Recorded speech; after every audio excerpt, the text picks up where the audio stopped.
So, hello. Trying to see how much of a delay. I've got like a half a minute delay at least on my stream. Okay. I can unplug my ear because I know everything's gonna do what it's supposed to do now. If you're just tuning in, hello. If you've been watching me struggle to get my stream set up for the last 20 minutes or whatever, sorry, and thank you for hanging out. I need to do one more thing, and then I will get my introduction started for this stream.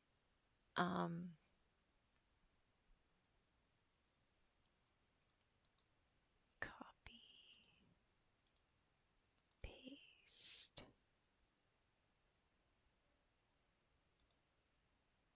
Now let's just make sure that.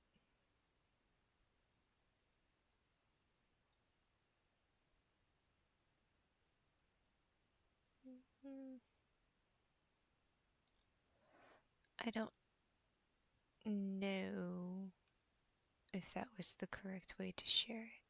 Oh, there's a share button. Facebook.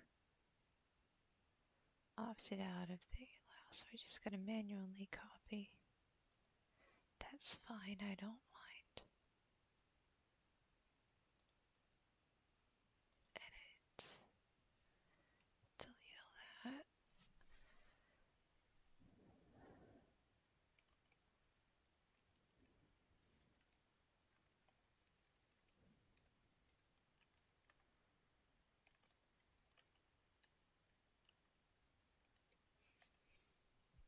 Okay. I'm getting it posted so that the Facebook page has it. Pardon me while I fiddle with my stuff. That is what I do. I fidget. So, what we have here today is a very special stream. I was given free reign and permission by Dave to go through Paula's her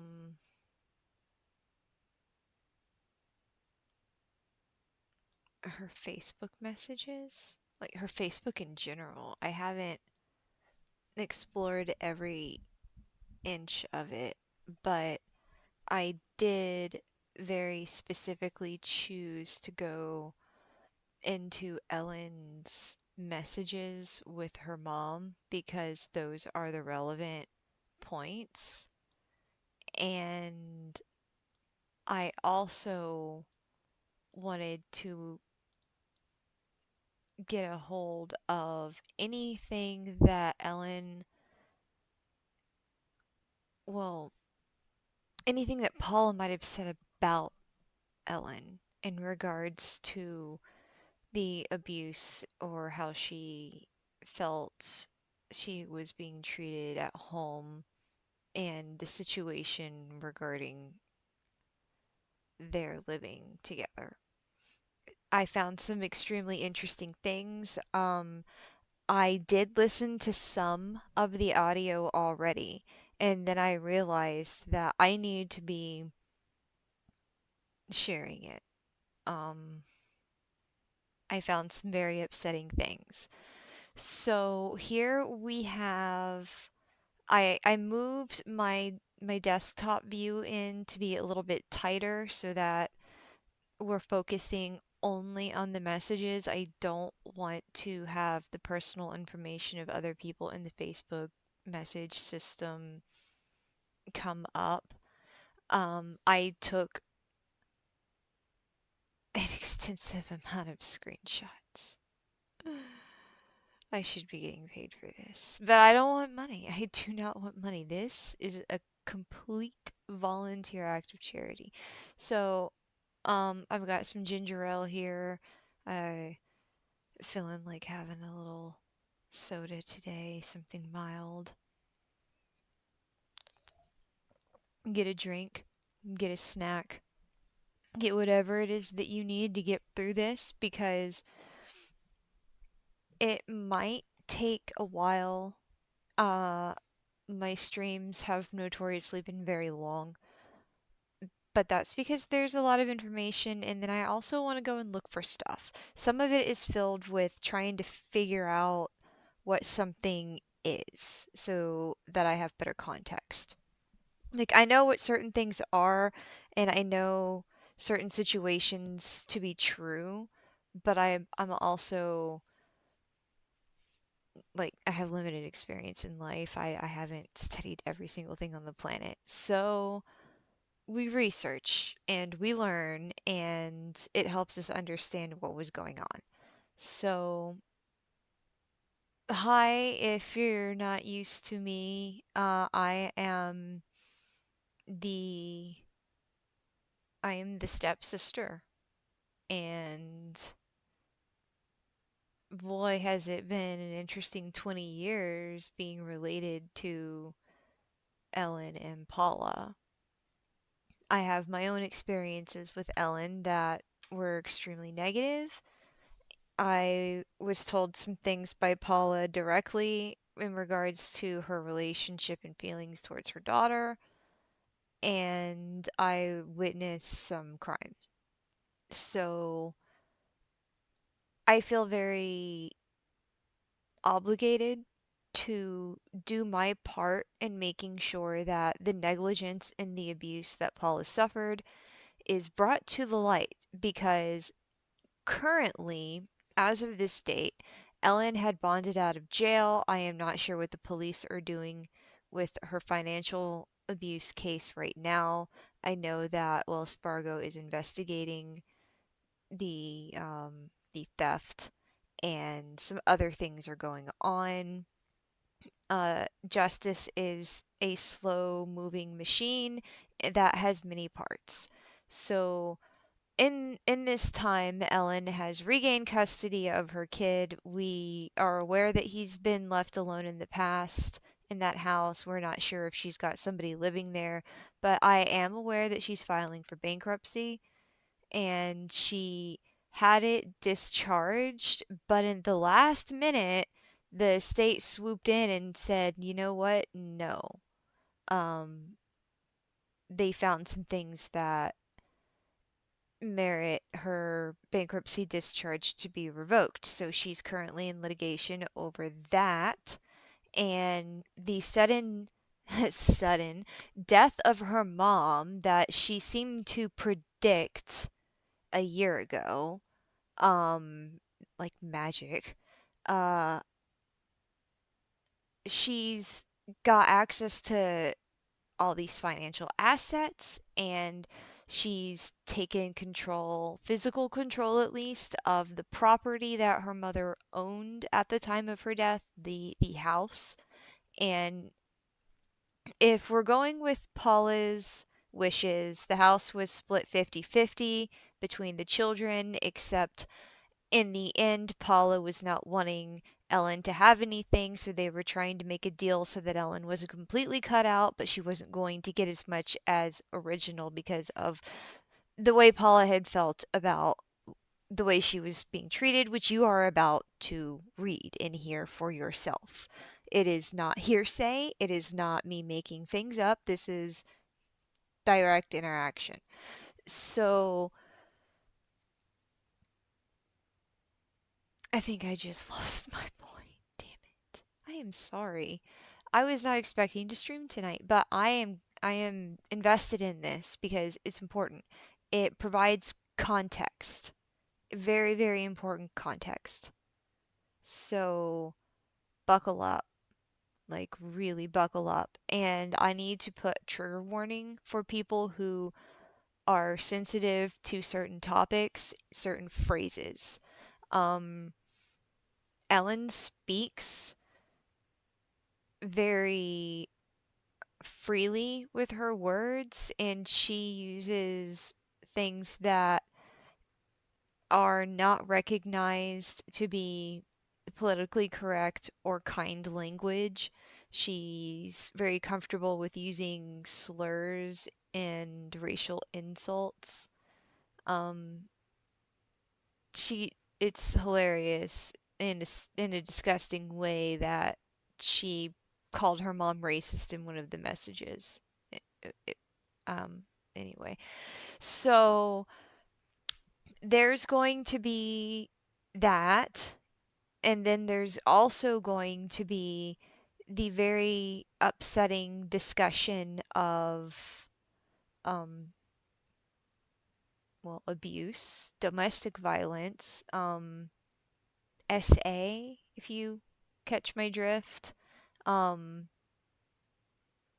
and there will be mention of eating habits that may be uncomfortable for some people to hear about.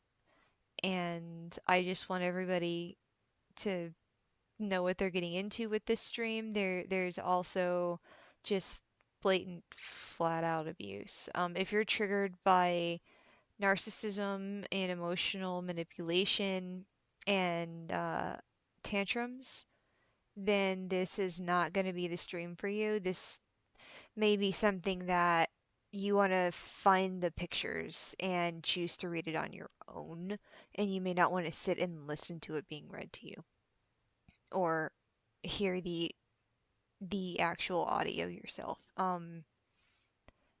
That all depends on you. I encourage you to protect yourself and your state of mind. If you need to have a therapist after you're exposed to really traumatic stories like this, then please make sure that you reserve the time that you listen to this stream for when you're going to have access to whatever kind of aftercare that you need. But if you're mentally strong in a way that you're not affected emotionally, it's like I'm kind of in a weird category where my brain is able to take in a lot of information that's negative, and my brain will process it as information, and I fully understand, recognize, and feel when things are wrong. So I'm not absent of emotion, but I don't get the strong uh I don't know. Like when somebody feels ill and they mention it, and then another person that's connected to them closely begins to feel ill along with them because of that. Like, I think it's the best way I can describe it. I'm probably saying it wrong, but I don't pick up the Wi-Fi on it in the same way. It doesn't make me need to cry when I take in this information, but I do fully get upset um when I'm listening to other cases that have had nothing to do with my family. I am just very factual in taking in the information, and I file it in my brain as this is something that I know, this is something that I can put into understanding patterns and crime in general. In this case, because it is literal home in a lot of ways, I am feeling emotions that I don't normally feel because it has to do directly with things that I experienced, traumas that I went through. So I've probably been mad when I've been streaming about this, and I may or may not have an unpleasant tone while I'm covering this tonight because, yep, I have feelings that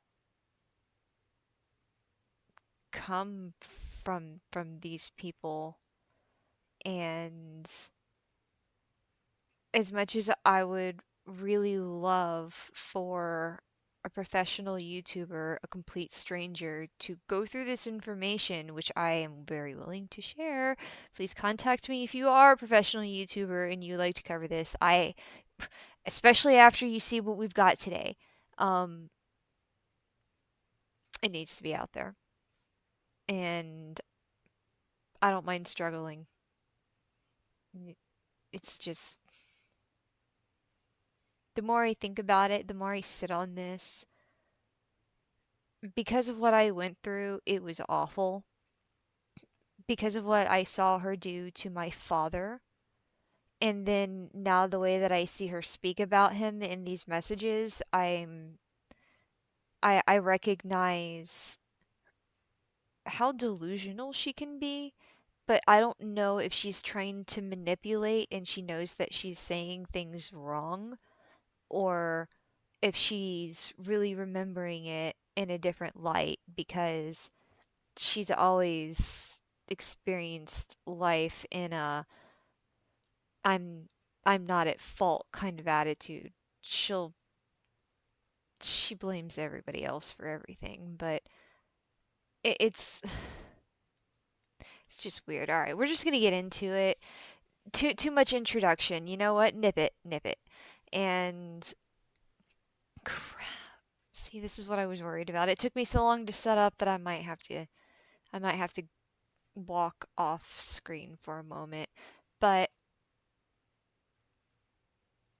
I wanted to show you, okay, we've got two profiles here. This Carrie Carino Sita, crap, one, and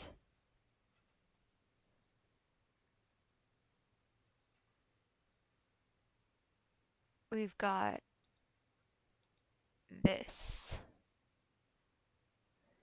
This is the one that's blocked. You can't see this profile, the Karina Carinosa profile, from Paula's profile. I am logged into Paula's profile right now.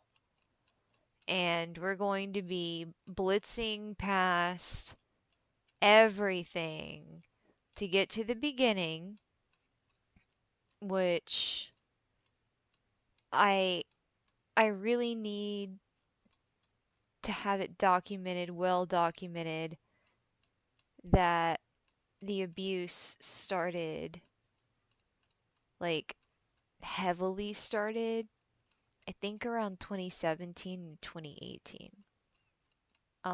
As what I can see in the message history, what I have saved, just the typed words alone, without trying to recover the deleted messages and without listening to the audio.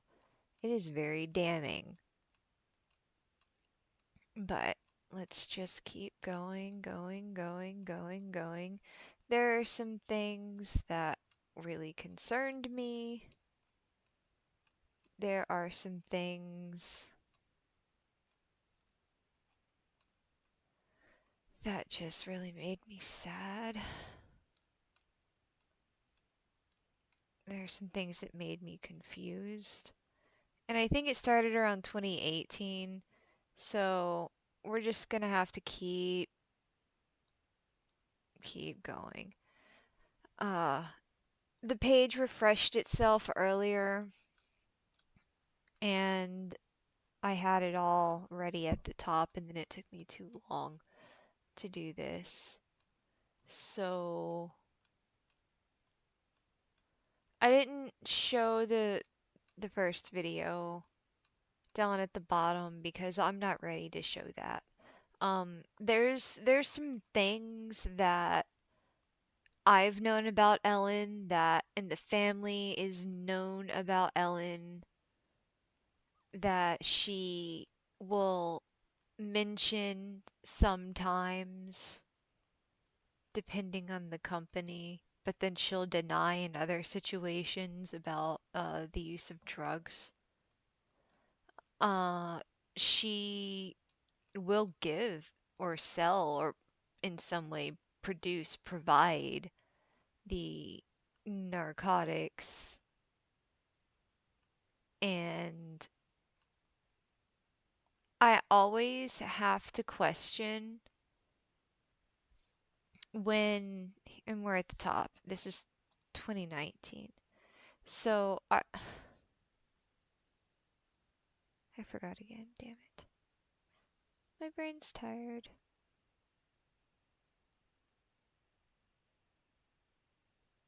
We'll just keep moving. I don't want to chase the thought. I'm sorry. So she starts out saying, "Hey, this is my public profile.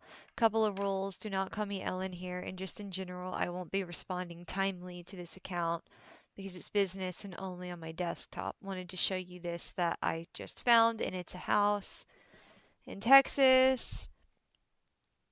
And then we have messages about clothes and religious stuff and music, and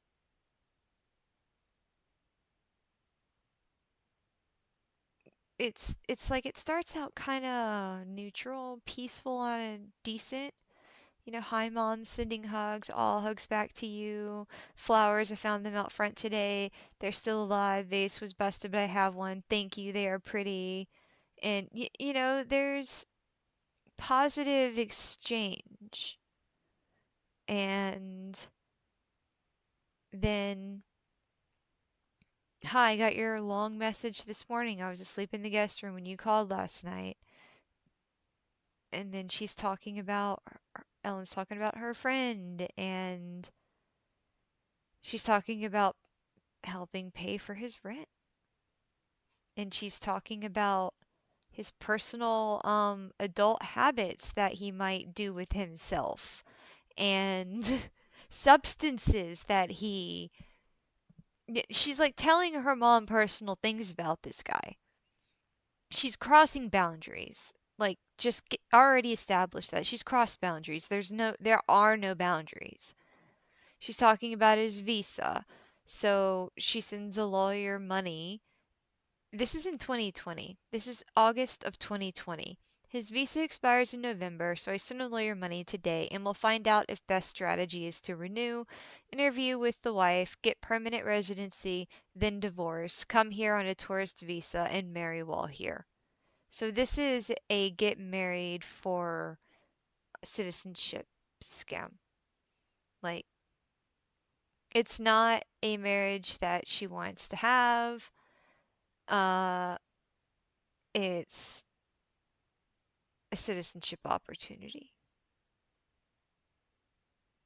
So when Paula says, I don't think I needed to know all of this, Ellen just continues to persist. A man's commitment should go as deep as his you know what and his brain. So just saying, I mentioned to him about calling his cousin as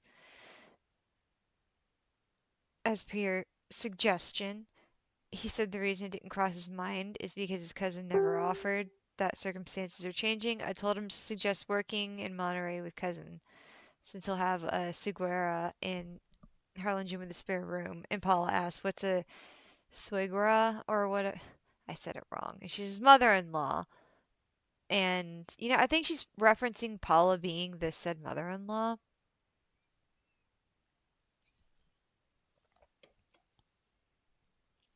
And they're talking about getting haircuts, and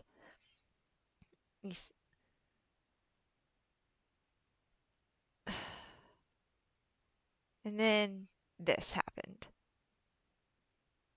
On August 6th, 2020, Paula replies to a story in the Karina Karanos page.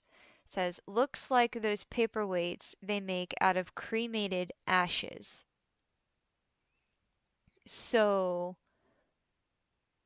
I don't know what the attachment that came the next day said, but Ellen says, consider yourself warned.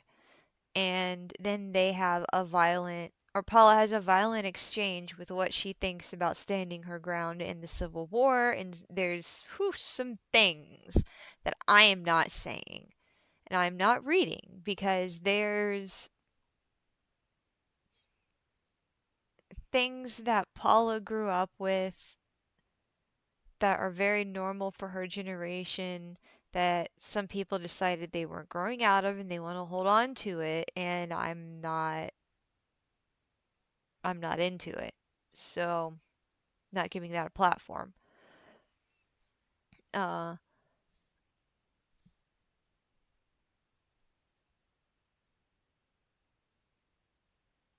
and then they're talking about politics, and then Ellen's like fawning on her. I hear you. I remember the bus driver telling me at age 10 that my political views were my parents'. When I watched cereal commercials, they were trying to get me to beg you for McDonald's. I saw the second tower fall, and I knew also when the news changed. I don't know if Dave still qualifies because he's eaten his brain up with drug induced narcissistic personality disorder, but I've at least tried to defend my health and salvage the damage from partying and try to be a good steward to the people of my generation. I'm forever grateful you didn't vaccinate me until required. I remember that whole thing. I think now I'll go get a COVID negative test from the government health insurance I have so I can give a semblance of compliance. I'm building a psychic taser because, as far as my reach is, far exceeding my grasp, I'm about to go cowgirl frontier style on giving fewer bucks, fewer fucks about what Babylon's law says and just really focus on getting into the kingdom of Hawaii or Panama. I'd prefer you leave a will, please. As much as I'd like to stay and help y'all, I also dream daily of Hawaii and Panama. Spirit didn't show me that location for nothing.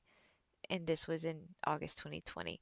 And I really am fascinated at why Hawaii is so popular for cult leaders and want to be cult leaders in religious appropriators. So, and then here it starts. On this page, it starts August 8th, 2020. Paula says, be careful. The type A blood group seems more likely to get the virus. You are a negative. And then Ellen replies with, Paula, it's called colloidal silver, and you should watch one of my videos. And she sends her the Linktree link. And then Paula says, I got you. And then Ellen says, you want to speak to me as if you were going to teach me, but won't listen to a single word I have to teach, and you wonder why we have problems. And then Paula says, your website is looking good.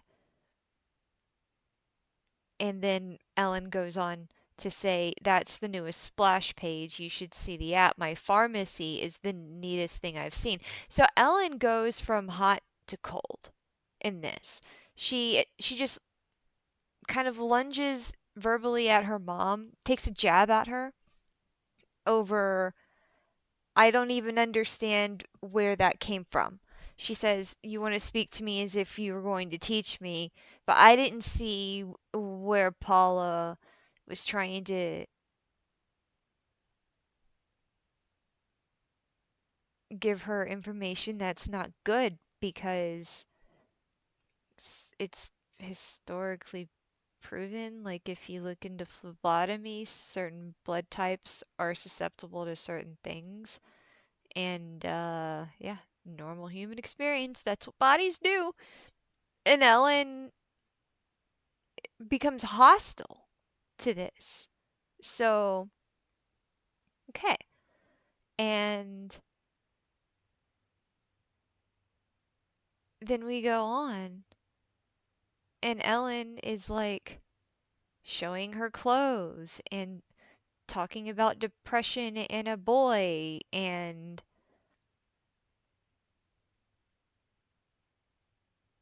then it's like more casual conversation about Ellen's daughter that she gave up, and I can't even call her her daughter. I don't even know why I use that word. It's not appropriate. Um Ellen was the egg donor. So Ellen's wanting to send her a suturing kit.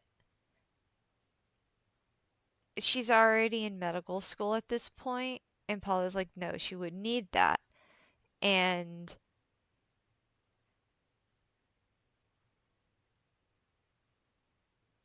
then she's like, it sounds like she's talking shit on her for a second.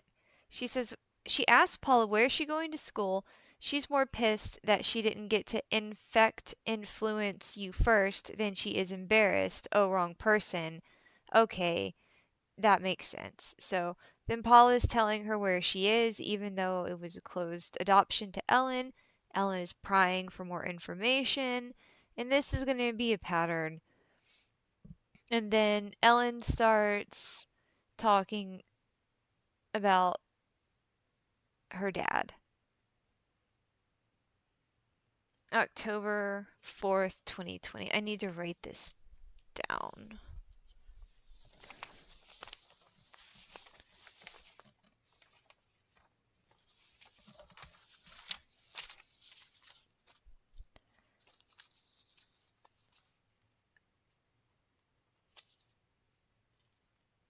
October 4th, 2020. Bill. Okay, so this is where we have um trigger warning come up about, I completely failed to mention this one in the beginning about self-harm and opting out. Delete. So Ellen sends a message to her mom about a day that happened in her early childhood. She says, Mom, did I exhibit depression before Bill tried to do that thing? She says, I know I didn't have weight issues until after the trauma. I remember when my relationship with food began to change. That's what I will say. I'll paraphrase that. It was your homecoming dance the night we took the last picture together, and then she asks if she was breastfed at all. Paula replies back later that day, no, you were never breastfed, but I knew I was going to go back to work ASAP, and I thought changing you over would be hard, so I started you on the bottle. Are you referring to the Easter Sunday that I caught your dad in the floor with the um, pew pew under his chin after he had hit me one more time? And then Ellen replies, yes, I was thinking perhaps he'd been with inappropriate contact by a neighbor around this time. I can't bring it up because he's by himself. I'm just trying to end a pattern by understanding. Paula then goes on to say that the inappropriate contact with the neighbor was initiated in childhood, way before they met. And Ellen goes on to say, I thought it was something suppressed and that he had to have reasons. And Paula asks, reasons for what? And Ellen says, going insane on you and himself. People don't snap for a reason. And Paula says, well, I did all I knew to do. I got him to a psychiatrist and everything. Ellen says, you once said he'd beat you because I was crying. How was that for you? Because I definitely have grown up feeling dismissed and dismissive of others. Paula replies, Ellen, it was awful. I do not want to talk about it. it will ruin my whole day. Then Ellen replies, I'm sorry, Mom. It's been ruining my whole life. If it were processed instead of filed under a rug, it wouldn't be able to keep festering. I'd love for my family's souls to all get back to Prime Source Creator for full healing. For example, if you resented being hit and the only way to cope was dismiss it, well, that could explain why I don't want to raise kids and am dismissive to other people's need to emote, you know, but okay. Then she asks, oh, over a week later, would it be a good idea to have the house reappraised so the property taxes go down accordingly? And she wants to discuss Paula's house. So I just want to go back over this exchange. Now, there's going to be another exchange on the other Karina Caranosa profile that goes more in depth to what the day that they're speaking of and the situation that was going on with Paula so that you can understand some things that are going on. Um, I think it's important to discuss this stuff because Ellen's pattern in the way that she speaks to her mom is very well established in the three modes of communication that she had with her mother in that 2 years. She was berating her on two separate Facebook profiles simultaneously and through text messages. And I think that for a person who's constantly posting about self healing and narcissism, that all of the things that Ellen says and the threats that she makes are more in line with the narcissistic personality than her mother, who she's accusing to be a narcissist. Who, I don't know if Paula was a narcissist, but I know that she had some issues and she was a trauma survivor. So PTSD can change you, even if you don't want to say that you have PTSD, even if you want to just move along with your life and ignore it the way Paula did, it doesn't mean that you aren't going to be affected by it. And that was something that we all got to experience in the house, the thing that nobody talked about, which was what she had been through in a prior relationship and possibly during her childhood. I don't know. She's alluded to having a wonderful childhood with parents that loved her so much and always supported her. And then she had mentioned in another message to Ellen that her parents had been controlling. So I'm really not sure how it was for Paula growing up. I don't really have that nailed down. I only really have experience with what we went through in that 20-year period. And remember, y'all, I'm 38, so this is the majority of my life.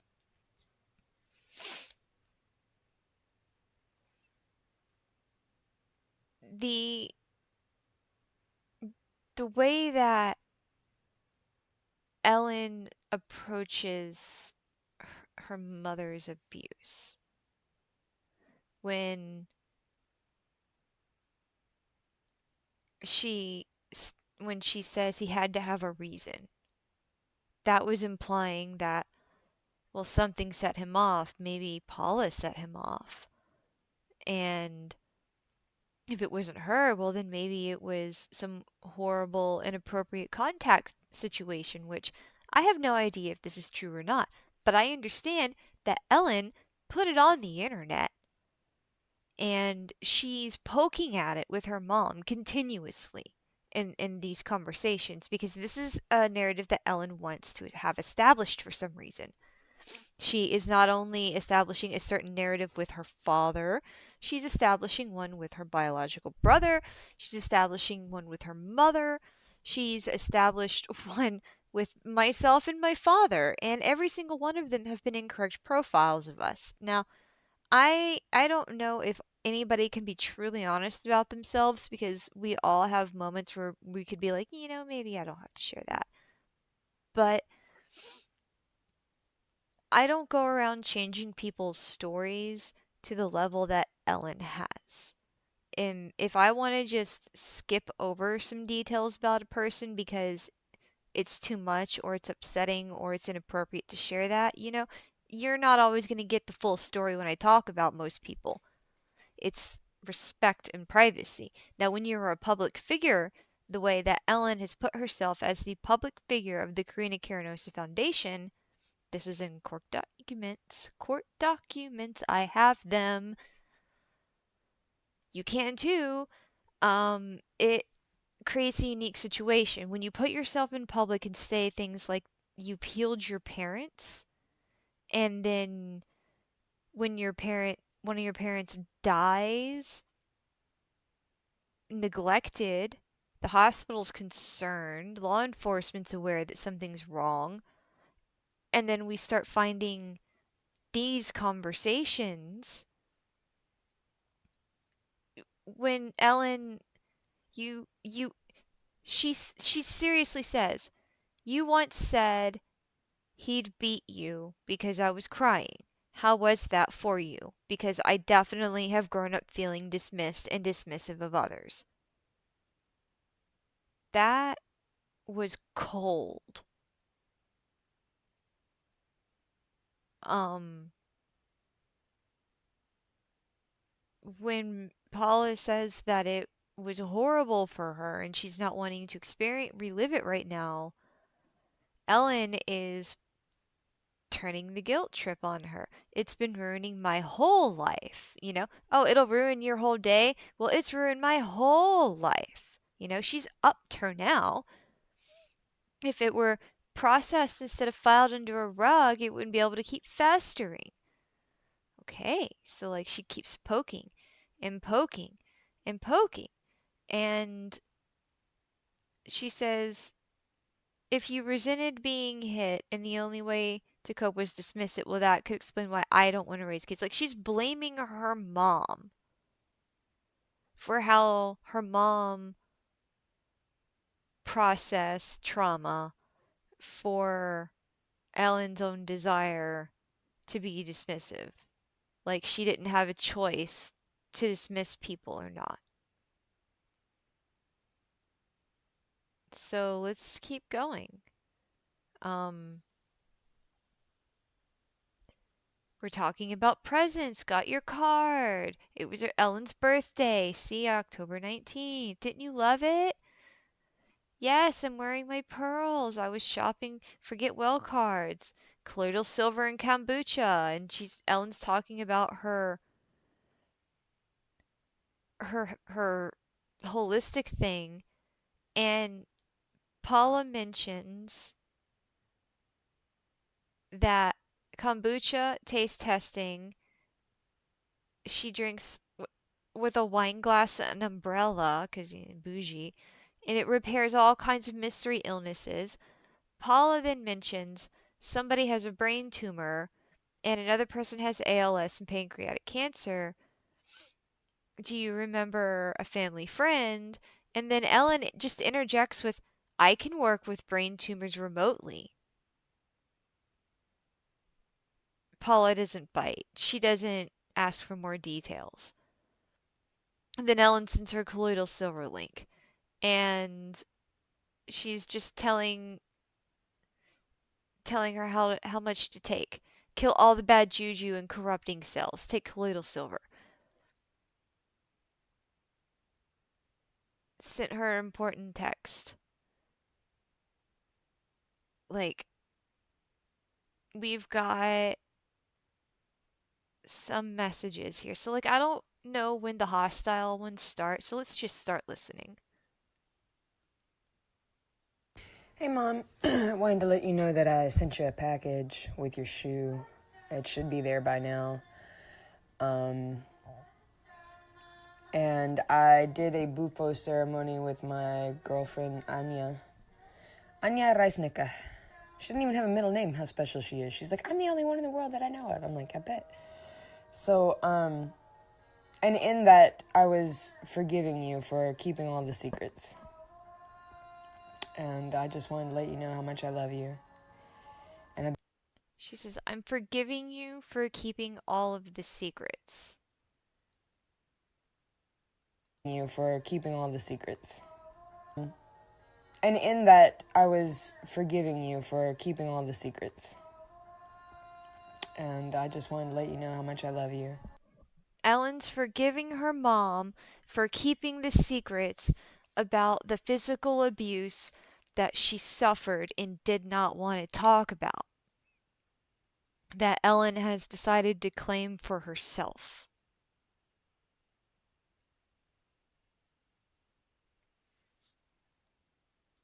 Continuing. And I've been doing my homework, and I hope you felt it Wednesday night. And I will keep doing my homework. And it might be that Spirit is trying to help me get out of my lease early so that I can get over to Hawaii. There's a situation going down where I might potentially leave my apartment around. Yeah. So I might. I'm gonna when I'm ready to leave, I'm gonna pack my stuff up in a pod box or something, or a shipping container or something like this, right? So that could be coming about in March, so that I can get over to Hawaii. The Hawaii Nature Retreat, the property that I want to convey, right near it is a food forest project that I should probably go train at. Why does everybody want to go I was talking be to a cult leader? Kike's lawyers said that it is best for him to. Is it the desire to hoodwink people from a tropical paradise? Like, it bugs me. Keep his residency, renew it in November, and he'll be permanent. And then after that, he can divorce the chick the day after. So residency, renew it in November. His lawyers said that go train at. So I wanted to play these messages so that you can hear what Ellen does too. And I was talking to Kike. Kike's lawyers said that it is best for him to keep his residency, renew it in November, and he'll be permanent. And then after that, he can divorce the chick the day after. So instead of us doing the thing in February, I think it looks like we're going to do the thing in November, and we should probably get it done in Hawaii. So she's obviously doing extracurricular things, and she's telling her mom about it. And then we need to be careful. I wonder if you can understand these lyrics. She freaking sings some of it. Like, recorded a really good excerpt last Sunday. This next Sunday, I'm going to be. Yeah, we are not listening to that. Something about fire. Then what did this say?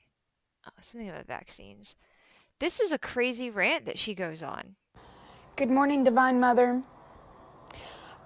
Sending you blessings and hugs and kisses. Are you strapped in for this emotional roller coaster? Because back and forth, hot and cold. I wanted to talk with you about something that feels very serious to me right now. That I would really appreciate if you would make this contribution to our family. I feel like it's time for me to get one of those emergency alert bracelets.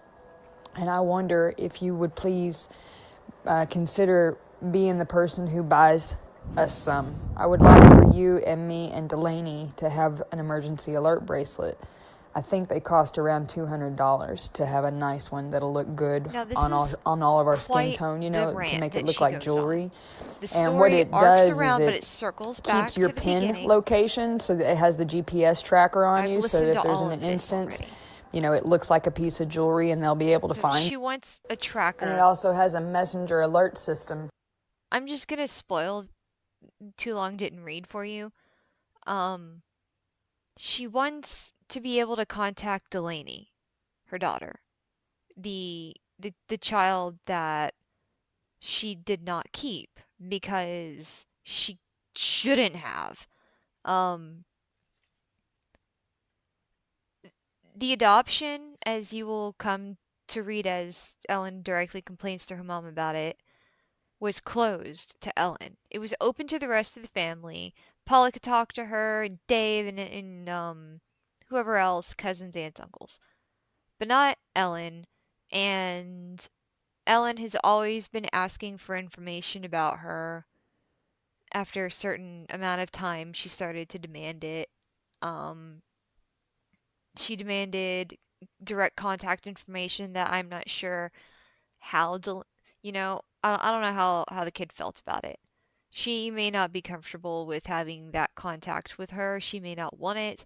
And the way that Ellen's been manipulating the situation, I think she found a way to bypass the internet and mail by saying, well, if we get these life alert bracelets so that we can be safe in this apocalyptic time, then I can have a special bracelet that calls this person that I'm not supposed to have contact with.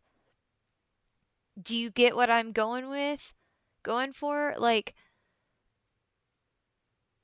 I'm sure that once she became an adult, it obviously became her choice on who she wants to be in contact with. If she's continuing in 2021 to deny direct contact, then this request for the life alert bracelet it's in its own way a huge boundary push. It's like stomping on the boundary.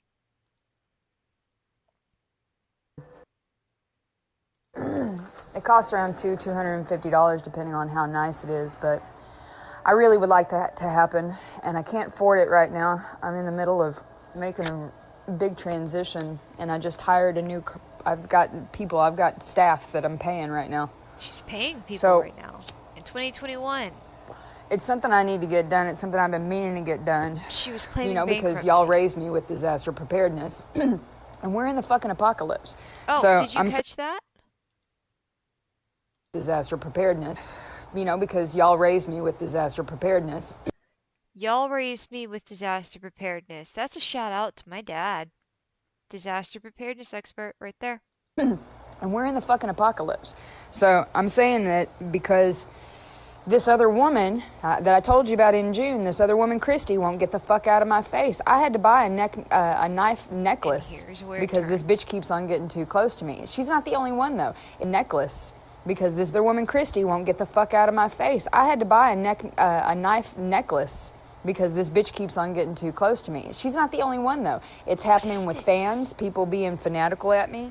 And, until I can afford a bodyguard, that's the closest thing I could come to. It would mean a lot to me if you would do that for us.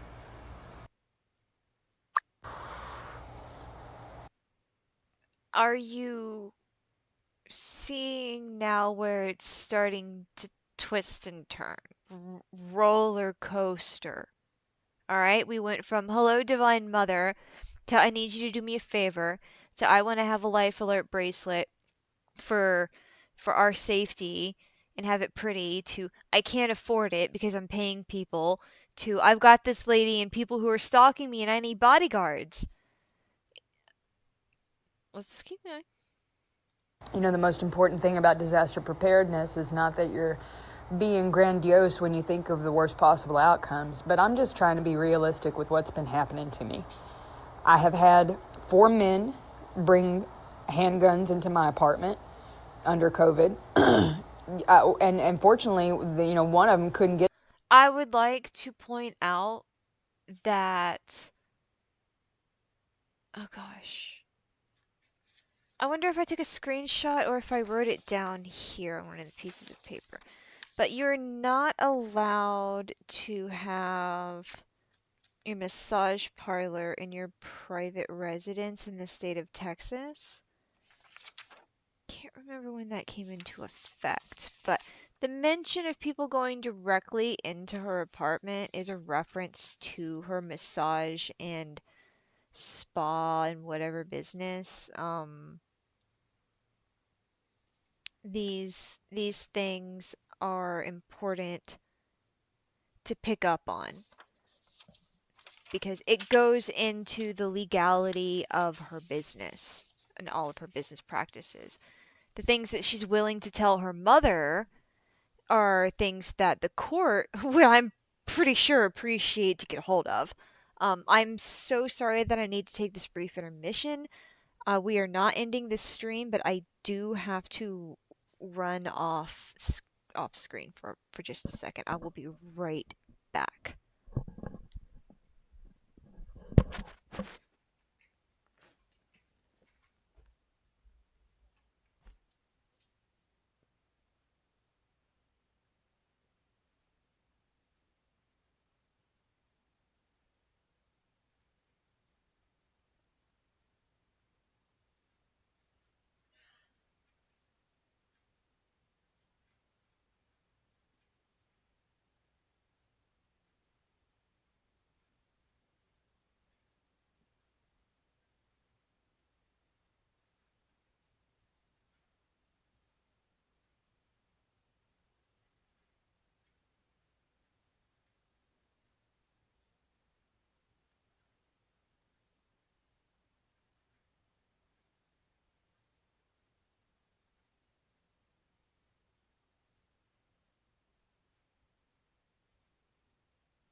Okay, I sincerely apologize for that.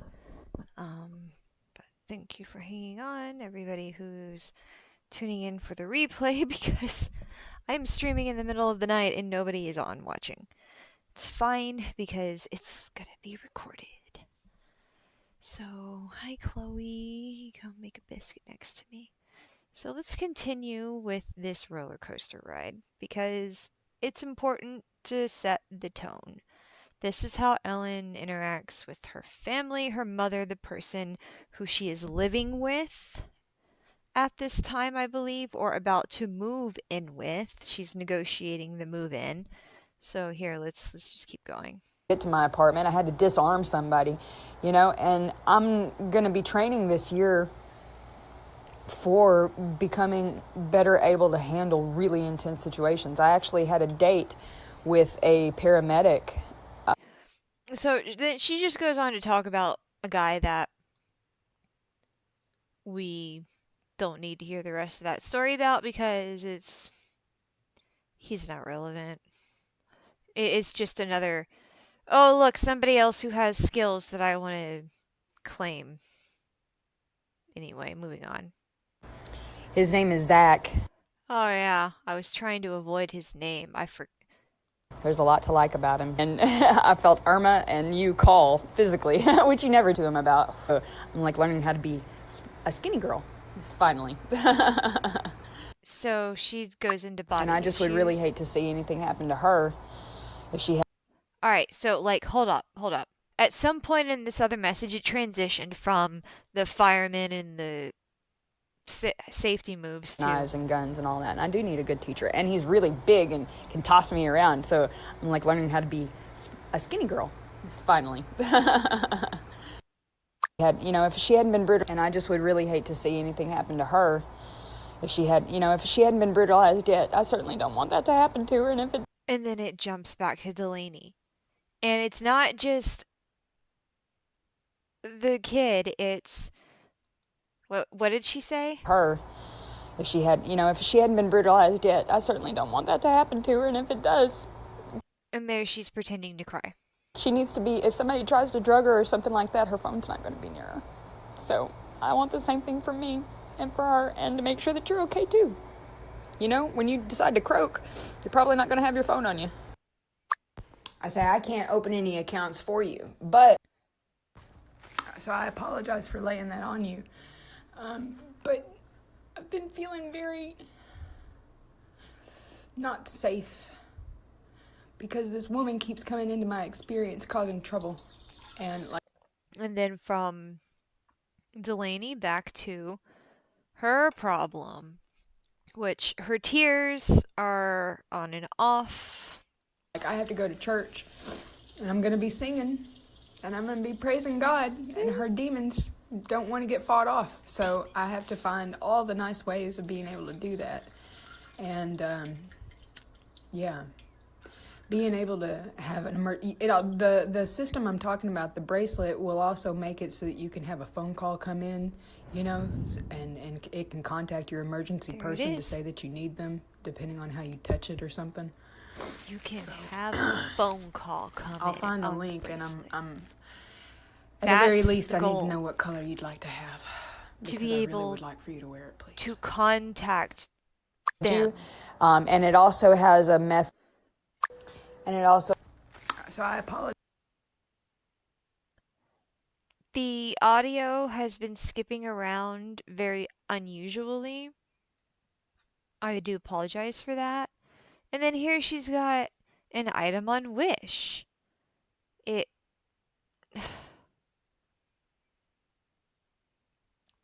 doesn't matter. And then she goes on to say that she wants her mom to have a hospital bag to keep by the door. She wants it to say things like stroke patient or on blood thinners, or, she's saying something that makes sense. And then she's wrapping it all around, and I'd prefer knowing you have a beautiful emergency bracelet that you'll wear, and then we can all be safe Twinkies. And it's the 50-50 of it, of yes, it's good to want your family to be safe and to have emergency plans. It is also coming from her in the situation, a manipulation tactic. The way that she communicates is very abrasive and one-sided, as you'll see, as you have seen. Like, Paula hasn't said much. Look at everything Ellen is saying, though. Paula hasn't even replied on here. So then she goes into Bitcoin. This is weird. So on the political side, I just hope that you're very clear on what we're actually seeing in the news right now. This is the biggest wealth transfer takeover on the planet happening so that they can steal from all of... Some of it's not bad, but they're going to steal an emergency... Let's find the stuff that's relevant. So, for example, what I'm doing with any spare money, as soon as I get any spare money, I'm going to Cash App and buying some more Bitcoin. Because I know that it's going to go beyond 125,000. I know this. Like, there's plenty of supporting evidence for it. So, might as well ride the trend, make the trend your friend. And it's the easiest possible way you could ask for. So, if you would please do yourself a favor and download the Cash App, or go to cashapp.com and look into it, tuck 50 away and watch it grow, and then kick yourself for not having put more in later. For example, what I'm doing with any spare money, as soon as I get any spare money, I'm going to Cash App and buying some more Bitcoin. Because I know that it's going to go beyond 125,000. I know this. Like, there's plenty of supporting evidence for it. This was on February 7th, 2021. I'm going to write this down.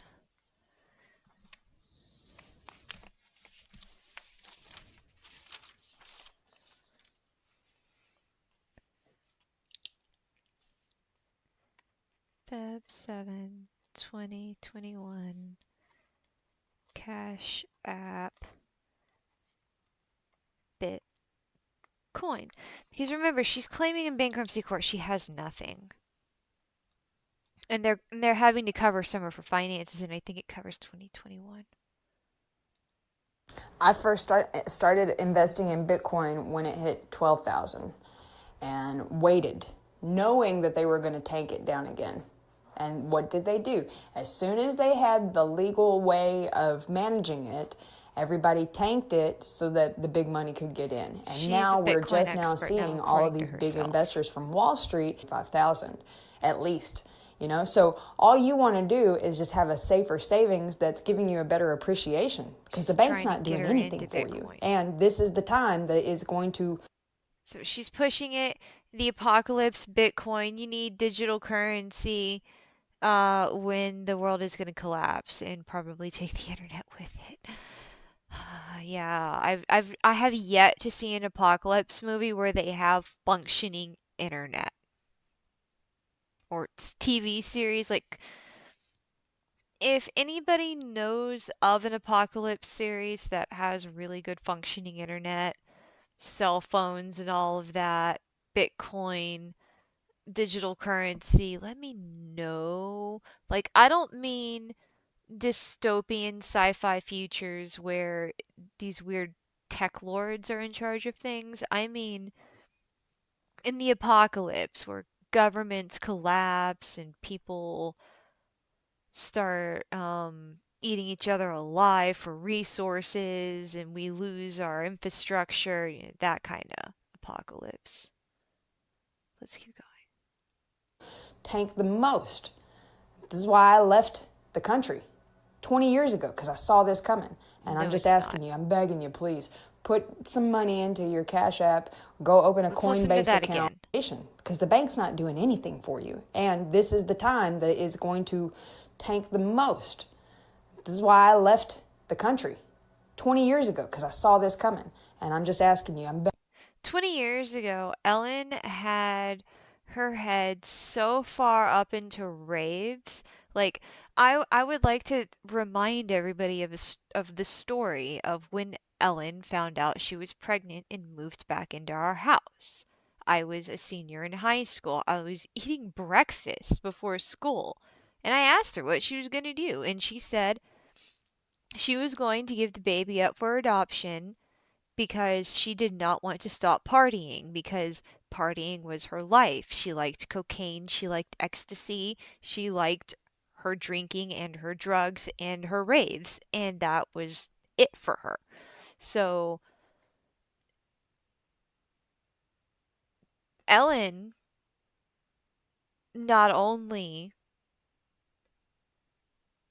has misrepresented several other things that are going to come to light, but she fails to mention when she met Juan a few years later and married him. They went to Panama at a time when she was being tracked down by the government for some financial fraud regarding her college loans. It was a huge incentive for her to bail. And she brought it up a lot.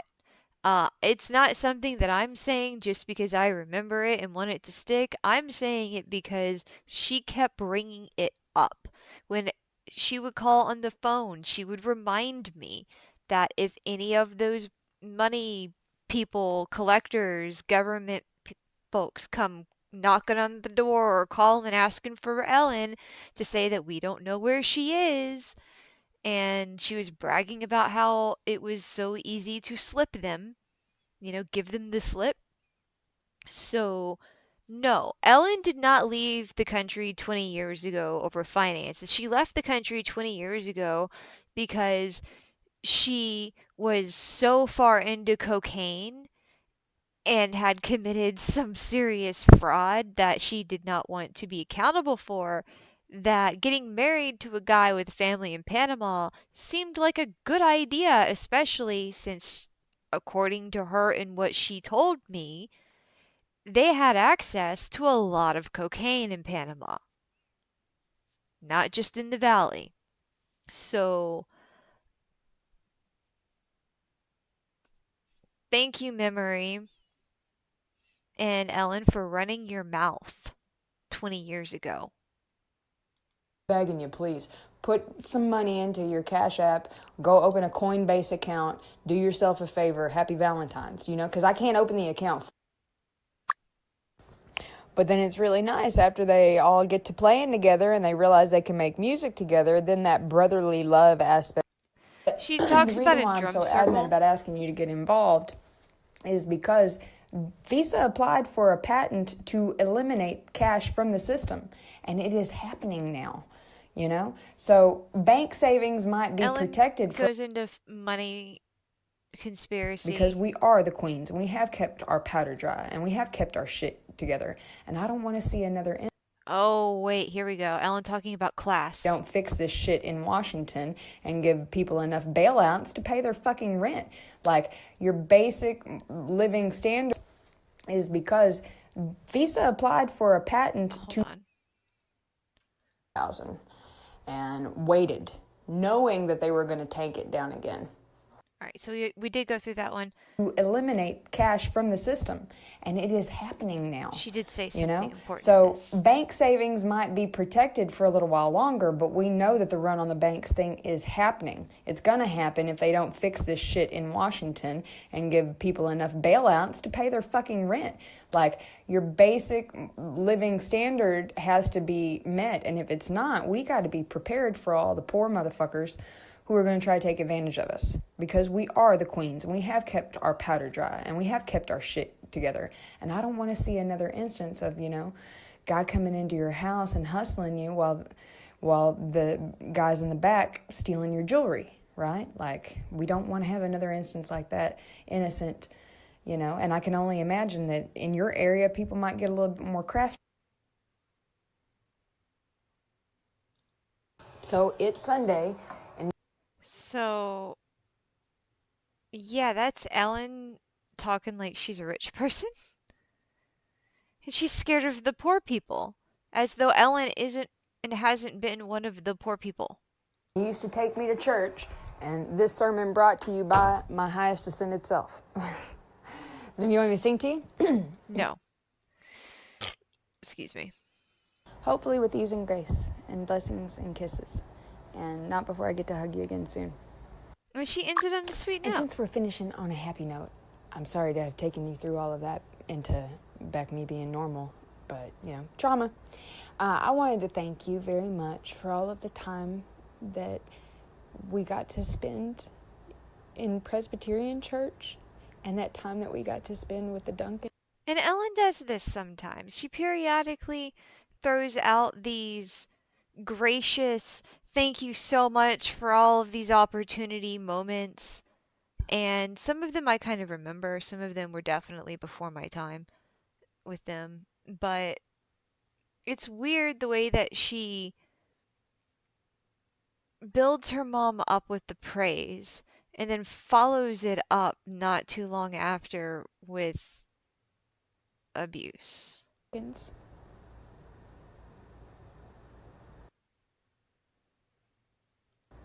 Thank you so much.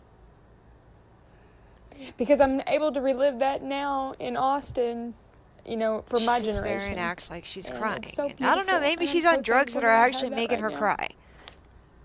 And I'm so pissed off at this woman for coming in and interrupting it and trying to And she's still make talking waves about that and do person. shit at my, with my church family. And I'm just like, God, these are the people I'm supposed to be singing with and making glory with. And I'm just so thankful that you showed me that. Or at least I'm thankful that you showed me a bunch of very healthy people, because I don't know if y'all were doing any drugs, but I sure couldn't tell.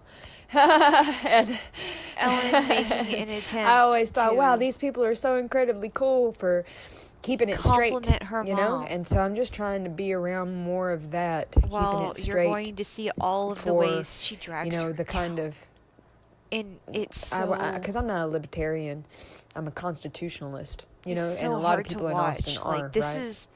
People who are more This is moderate just and the independent start. minded. And so, This is the church warm-up. for This independent is minded like Austin, Texas, for my generation, looks very tutorial of the different than video it did game. for We're yours. not And I'm even... trying to build that church. And I got my first donation. So next week, the first $1,000 is going to be going toward the All-or-One Freedom Assembly. Let freedom ring. And I'm really thankful for my background.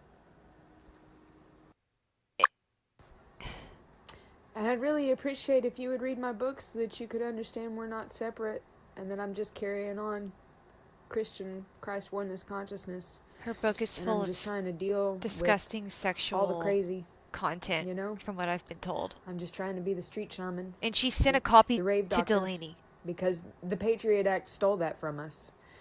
What I want to be is the frontline, assistance at either a rave or a festival, or Rave. I'm becoming this person who is offering private services, but also at a festival I want to get retained for providing emergency service and such.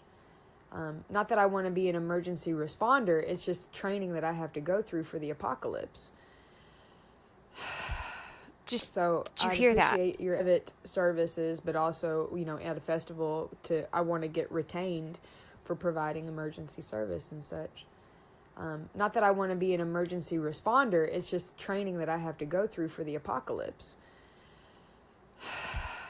So I'd appreciate your extra prayers. I don't know how invested Because Ellen this isn't easy work. is into that. We're in the apocalypse. I started talking to a gentleman who can record me. He lives at the Texas Music Ranch. He is the nephew, I believe, the owner of the Texas Music Ranch. Here she's about to name drop. Spirit has been leading me to him. Big name drop. Because he's very, very Coming talented, but he's also broken. Drum so roll, many please. fucking broken men out there. Good God.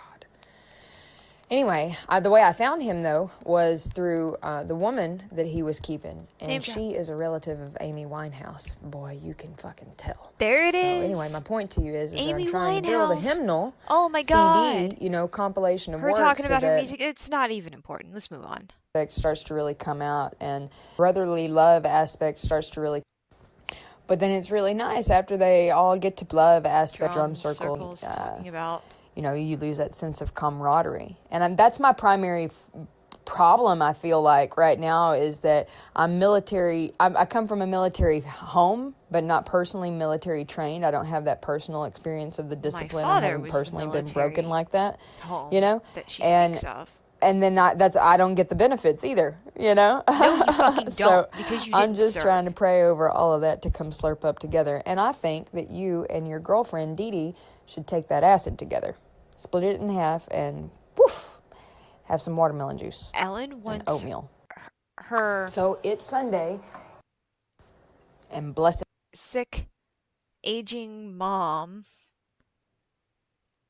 in 2021 to drop acid. Ellen gave her acid. Okay? This is Ellen on record on Facebook discussing giving acid to her mom. Moving on. it up. Yeah? So instead of it being because the amount of people who are going to feel bad this next 2 weeks over all of the broken relationship shit that needs to get finally healed. I want you to understand that I'm bringing this to you because it's time for it to be squashed, and it has to happen because the Mother Earth has taken her commitment to ascend into fifth dimensional frequency. We're just traveling through the cosmos and entering a time where she's not going to allow all of this death and destruction and hate and anger stay. So you have an opportunity to harness the energies with a girlfriend and make pretty and forgive some shit. And, it sounds to me like she's really fucking cool. She had all those Care Bears, man. She's got to be neat. Does it damage and your if y'all brain are open to it, I'd really like to send you a Valentine's present. to the point where you live in and a I've been wanting to send you some of my formulas because my dopamine antidepressant pill fucking works, and I need to get it to market. The very least I'd like to be able to do is help my mom. I tell everybody the reason why I do what I do is because I couldn't save my dad, couldn't save my mom, couldn't get them to listen to me, and I'm just like, good God. All my money is tucked away in savings, making money. I hope yours is doing the same. She says she has money making money. And I hope everything is going to stay safe. So I'd like for us all to pray over it in a big intergalactic way. It's going to be the 9-year anniversary of my foundation on Valentine's.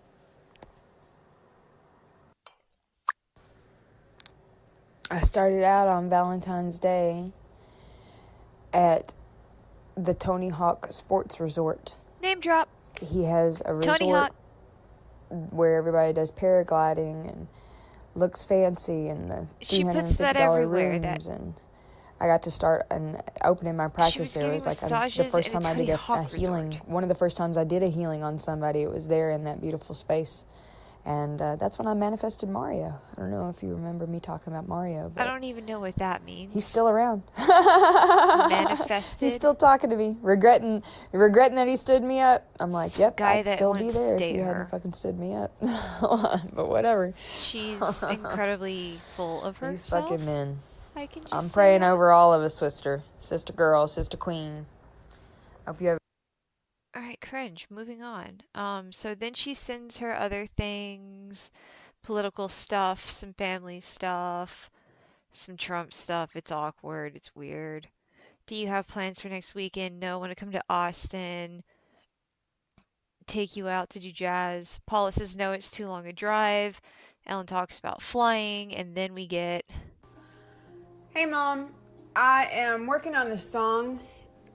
she wants her to help her out with music. We're not listening to that.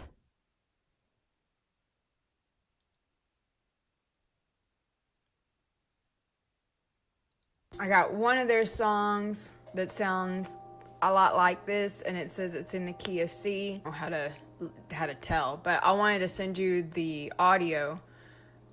All right, so yeah, we there's nothing in there. They're talking about music, and it goes on. Please send prayers have to move soon, but Ellen wants to buy this time. So she's talking about purchasing a house, which comes up in the other Facebook conversations, which are very interesting. They have some other exchanges.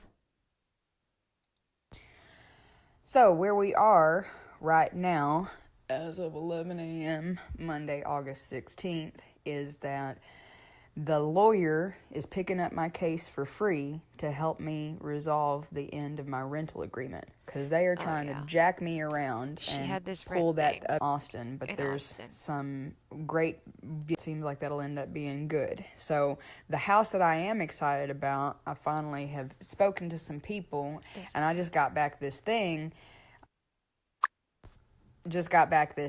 saying that my mortgage might be as low as like $970 a month. Okay, which would be phenomenal, because I've been paying $1,700, and nobody wants to pay that. But if you're gonna pay that, it better be going to a fucking mortgage, right? And she's so I would who's just got this adore home investment being able website. to put that money down Freedom Equity on the Lender. principal instead of a 30-year interest, and get that sucker paid off in 10 years instead of 30 would be the cost great. Of a home and is greater anyhow, than rent. So praying for this mortgage to come through. And then, and this is I was right at around church the time praying that I think over she it had to start when I got the getting phone ready to call file from the for her people bankruptcy. that on the house I and actually it was just before it, actually. And then I got a client to automatically do all the things, and he is also a loan officer. So I'm going to have a conversation this afternoon, and I was like, well, you understand what I do for a living. Can you? Yeah, so... Yeah, and so the reason why I'm this house is interesting because the property taxes on it went down 37%. And I'm like, why did that happen? So I'm asking the lady to look into helping me understand why that happened. My suspicion, weird thing that I'm like, but it's cool because that property taxes went from... All right, so that doesn't really matter. They're talking about pricing, preferences. Yeah, I figured that could be a training tool that we use for signaling when we think somebody's being a little excessive, and we can be playful about it and be like, oh my God, let me sit here and show you how you're freaking out a little extra. What do you think, Mom? Can we use that for family therapy? Yeah, the Shatner game where you pose in an exaggerated way. towards somebody. So then Ellen goes on to talk. It's August 2021. She's talking about wanting to buy a wedding dress online, doing math conversions.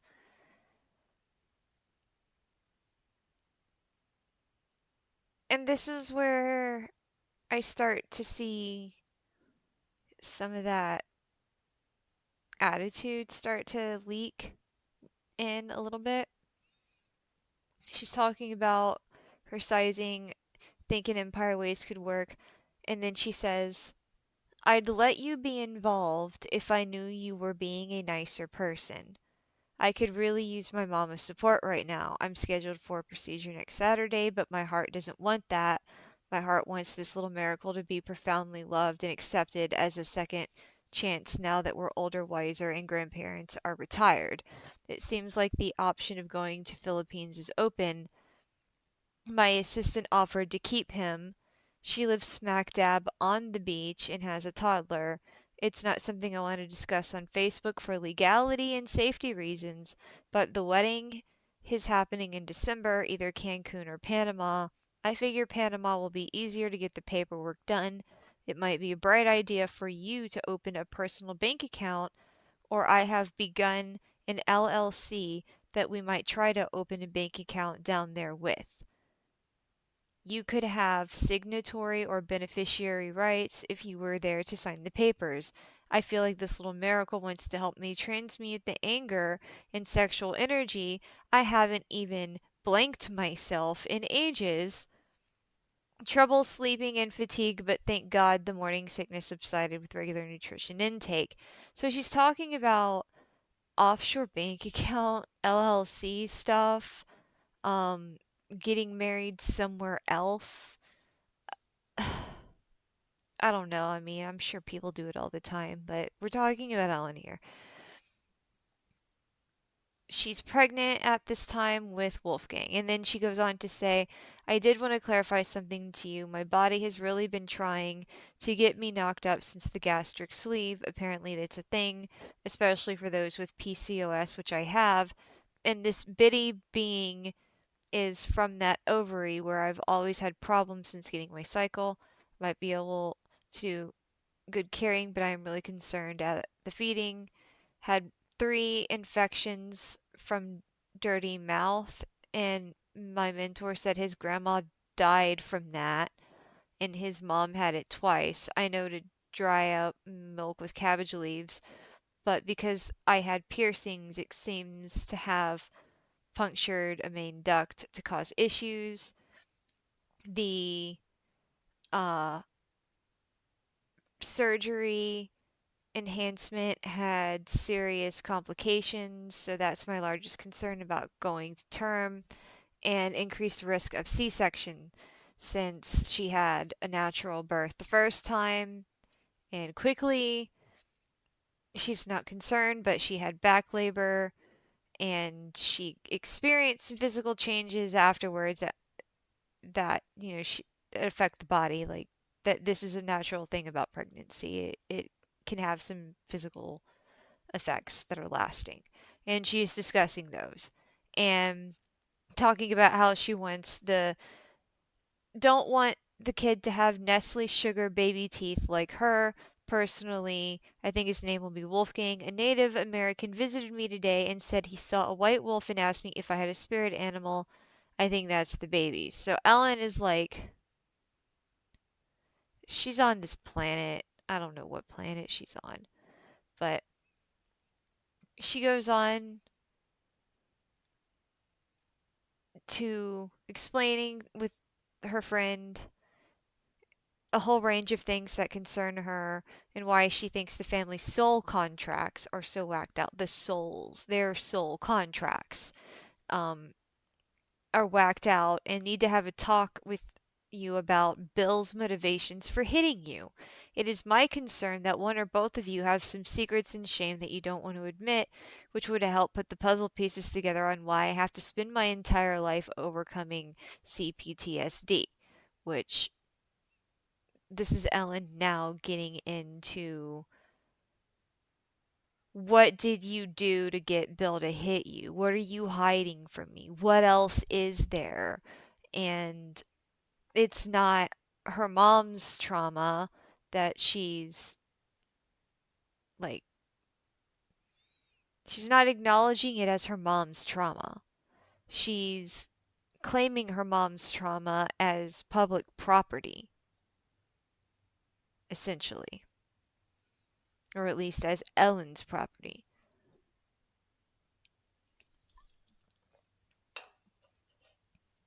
And then, buckle up. Ellen goes on off the rails and she says, "My most pressing worry, honestly, is that Dad might try to die and inhabit this baby's body so that he can have a second chance at being there for me. I say that based on spiritual education, knowing that reincarnation is a thing, and that this appears to have happened several times in people's family histories. It is my appreciation that, correct me if I'm wrong, when you told Grandpa that you were pregnant with me, he died shortly after. Now, I've never known that I had a connection with Paul as a guardian angel, but I do know that Grandma chose to remain with us. When David said he thinks about her every day after telling him of the time she has come through to visit me, stroke my lammy wool, well, you can recall that she pieced out when I couldn't tell her about her first pregnancy. That is an inaccurate memory of timelines. I remember when Irma died. Unless she's talking about a different grandma on Bill's side, um, Irma died when I was in the 10th grade, when we had moved to Harlingen and were living in the first home that was leased a home. Um, that was when both of my father's parents were alive briefly. Um, we moved to the house when I was in the 10th grade. Forgive me for not having the exact year. I think it might have been the year 2000. So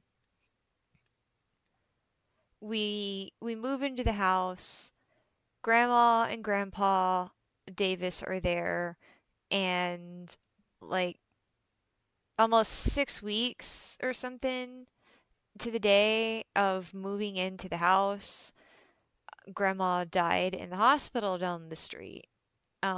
She had some complications from a flu and an infection on her foot at the same time. She was a stroke survivor. She had Parkinson's disease.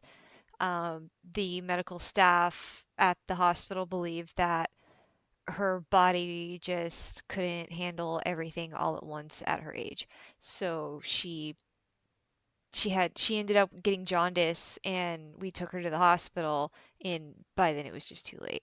But I was there for her last words and I do have comfort in knowing that I was very loved and I loved her very much. So it's a very vivid memory for me because in that same house, not too long after grandmother's passing, Irma needed to move in with us. So she left Missouri and moved into the other bedroom that was in the Jack and Jill space of the house. There were two bedrooms with a shared bathroom that each had a toilet that was private, and then there was a little shower stall in between that was shared, and there was like a little butler's pantry next to those bedrooms, and one of the bedrooms came out of the main kitchen and the other one was the butler's pantry by the garage. I loved that house so much.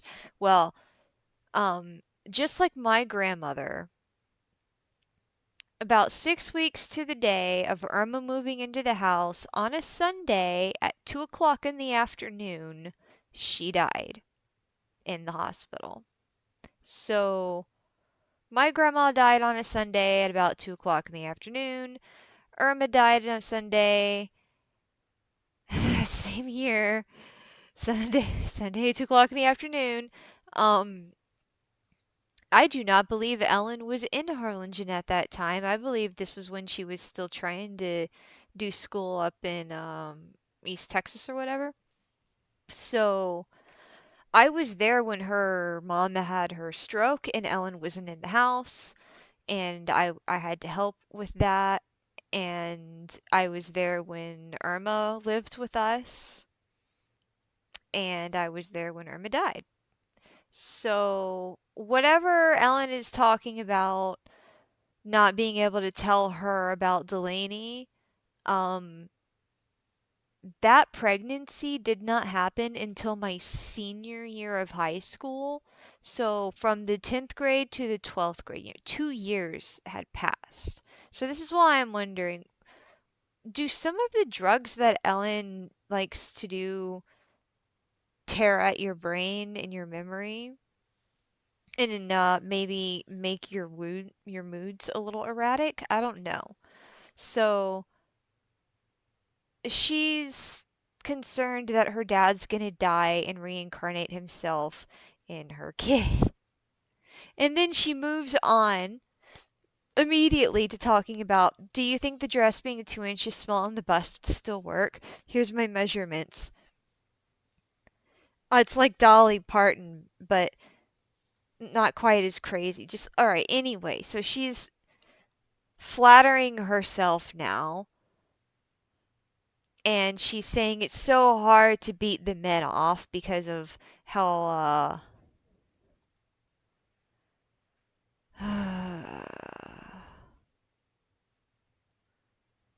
I'm not even getting into it. Like, she's full of herself in this thing, and I'm not entertaining it.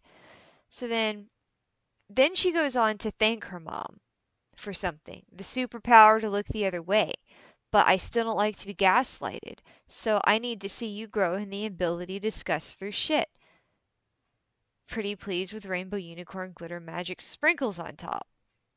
And then she talks about, I want to be out of this apartment by September 2nd. I need to know if there's an option to put my stuff in a shipping container that sits in your drive until I move to Panama or Philippines or Hawaii. Might sound like a pipe dream, and maybe it is, but it beats having a child born in a hospital during the pandemic, getting vaccine injury. Like, she goes on discussing the state of Texas is making it illegal to terminate after 6 weeks.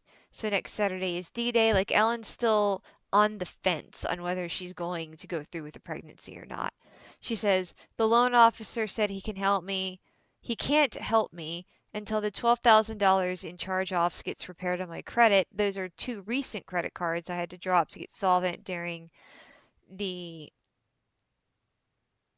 the pandemic, and probably a student loan, which, yeah, student loans, we know you owe those. Um, as far as right now, I've certainly earned less in recent weeks from being sick. And so she's like got the pity party on.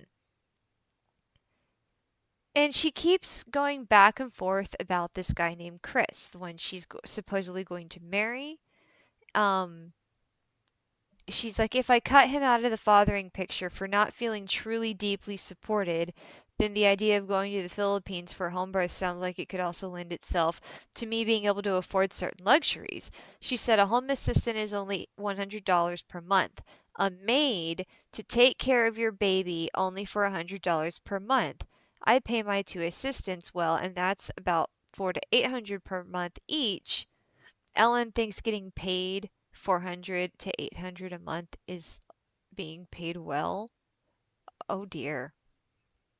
So anyway, um by improving my internet online digital access, this overseas thing can really work where I am in my practice, one, needing to finish paperwork for the alternative church, and two, building the virtual call centers that give me a foreign VA can answer calls and facilitate sales conversations.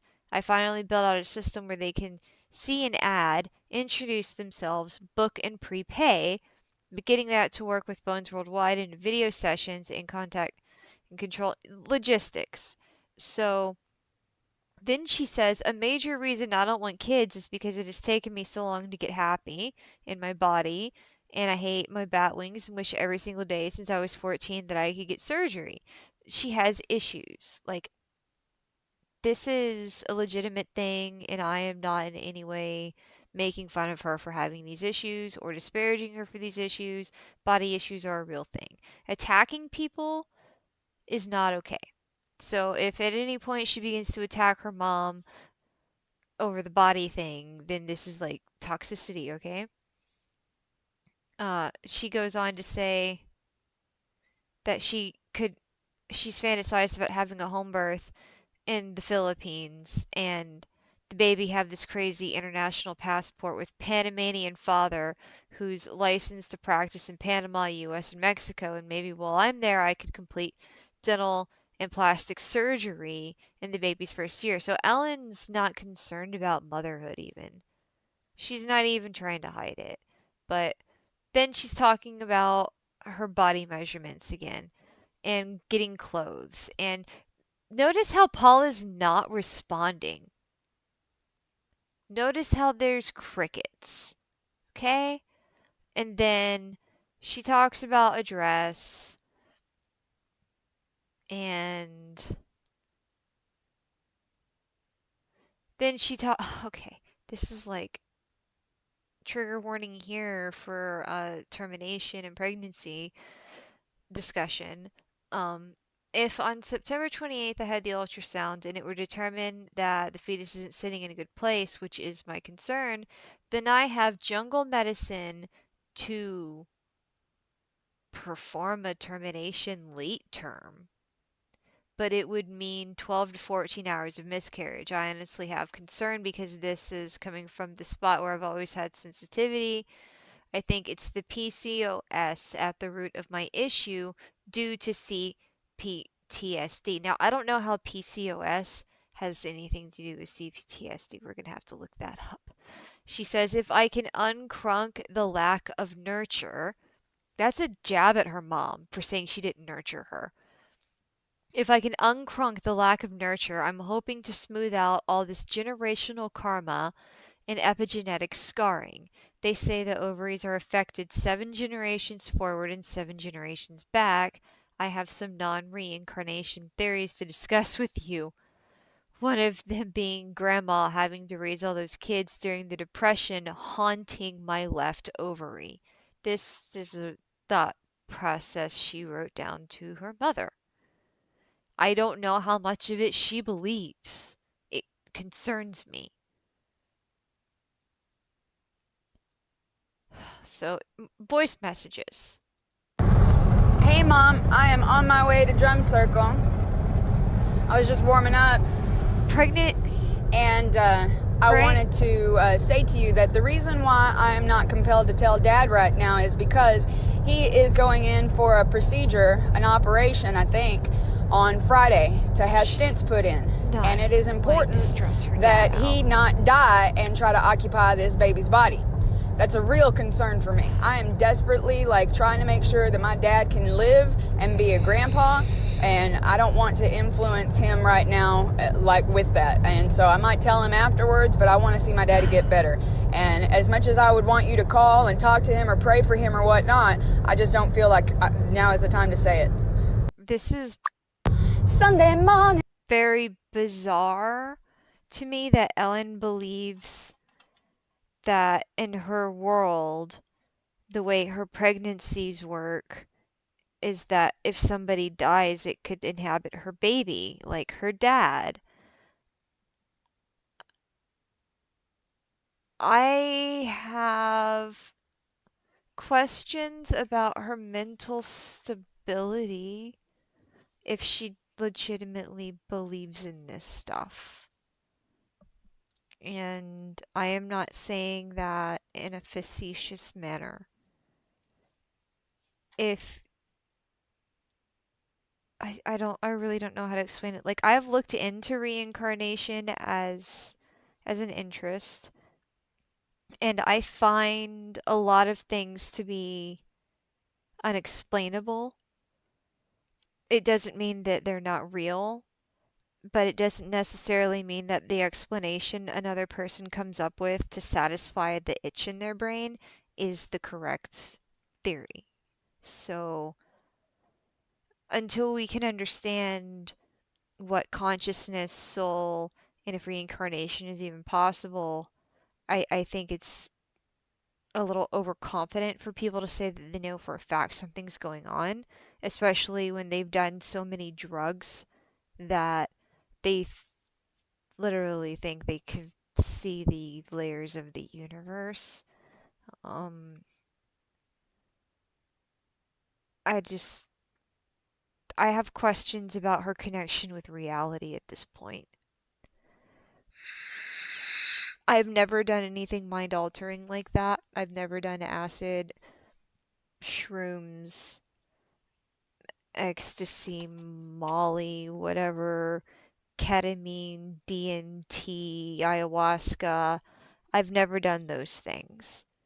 I don't know if there's lasting effects for people who do them in the way, in the frequency that I have heard Ellen discuss doing them, particularly when she talks about preparing for rituals by depriving herself of food and nutrients, electrolytes. She basically drains her body down to nothing and then she does the drugs. And I'm concerned about the toxicity and the damage that that would cause to the human body. She has health concerns. I wonder if she can be self aware enough to know that her choices in these spiritual journeys that she goes on are probably going to be what kills her if she continues living that way. It, it's just my observation, my opinion. I don't know for sure, but from what I understand about the human body, it you can't just put drugs in on an empty vessel. It damages organs. If it's not going to hurt your brain in some way, like I don't even know if an empty stomach has anything to do with how it would affect the brain, but if it's not hurting your brain for the frequency of use, there's a chance that it could hurt something else if you haven't prepared your body right. And she believes preparing your body right means deprivation, not actual care, nutrients. It, you'll have to excuse me while I practice my own self care. That is completely legal in the place where I am, and I am not endorsing any of it for anybody, and everyone can just not be interested in what I am doing there. So, next message. You know, as I mentioned to you, I was concerned because Grandpa died when you told him that you were pregnant, and Grandma died because I couldn't tell her I was pregnant. No, and so this is my concern. And because Irma died in the 10th grade, unless Ellen got pregnant again or first when I was in the 10th grade. See, I wonder how many times now. Because maybe there was one when I was in the 10th grade. Ellen's 5 years older than me, she's 5 years older than me. So, whatever I was doing when I was 15, she was 20. Maybe she did get pregnant and miscarry or terminate. And it happened around the time Irma died and nobody discussed it. That's possible. But it's certainly not the one that she had when I was a senior in high school. And I just want you to really be praying because I'm on my way to church to sing to everybody. And since I've been smoking less, I'm getting really good. That's awful. The universal hymnal that I want to create is going to come. And if you would like to help me with any of the Church of Christ's favorite songs or Grandma's favorite church. Yeah, no, we're not doing that. And we are not listening. Nope. We're not listening to her butcher Maroon 5. I need to know if the option is there to come to your place and have my stuff moved overseas, or if it can sit on the street or in your parking. So this is a question. because my assistant from the Philippines offered to help, and like I say, having an assistant and a nanny and stuff is affordable. So I'm building my online presence. I already make my money online. All I had to do in Panama was put in a $100 ad, and I made $4,000 my first month. So I'm not worried about being able to have a career overseas. I think it's important to note the way Ellen discusses money, considering the bankruptcy, the parallels. Because after this baby, she's going to be filing for bankruptcy. She's going to be talking about how unsuccessful and absent of traffic and activity her business ventures are. You know, they're just hopes and dreams. So let's continue to go. Concerned about her dad. I'm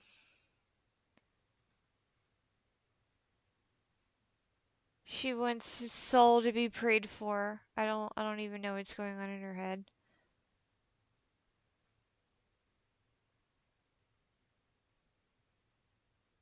She says now she's 7 weeks along. She canceled the procedure, so this is when she's declaring to her mom that she's keeping the baby, Wolfgang. Um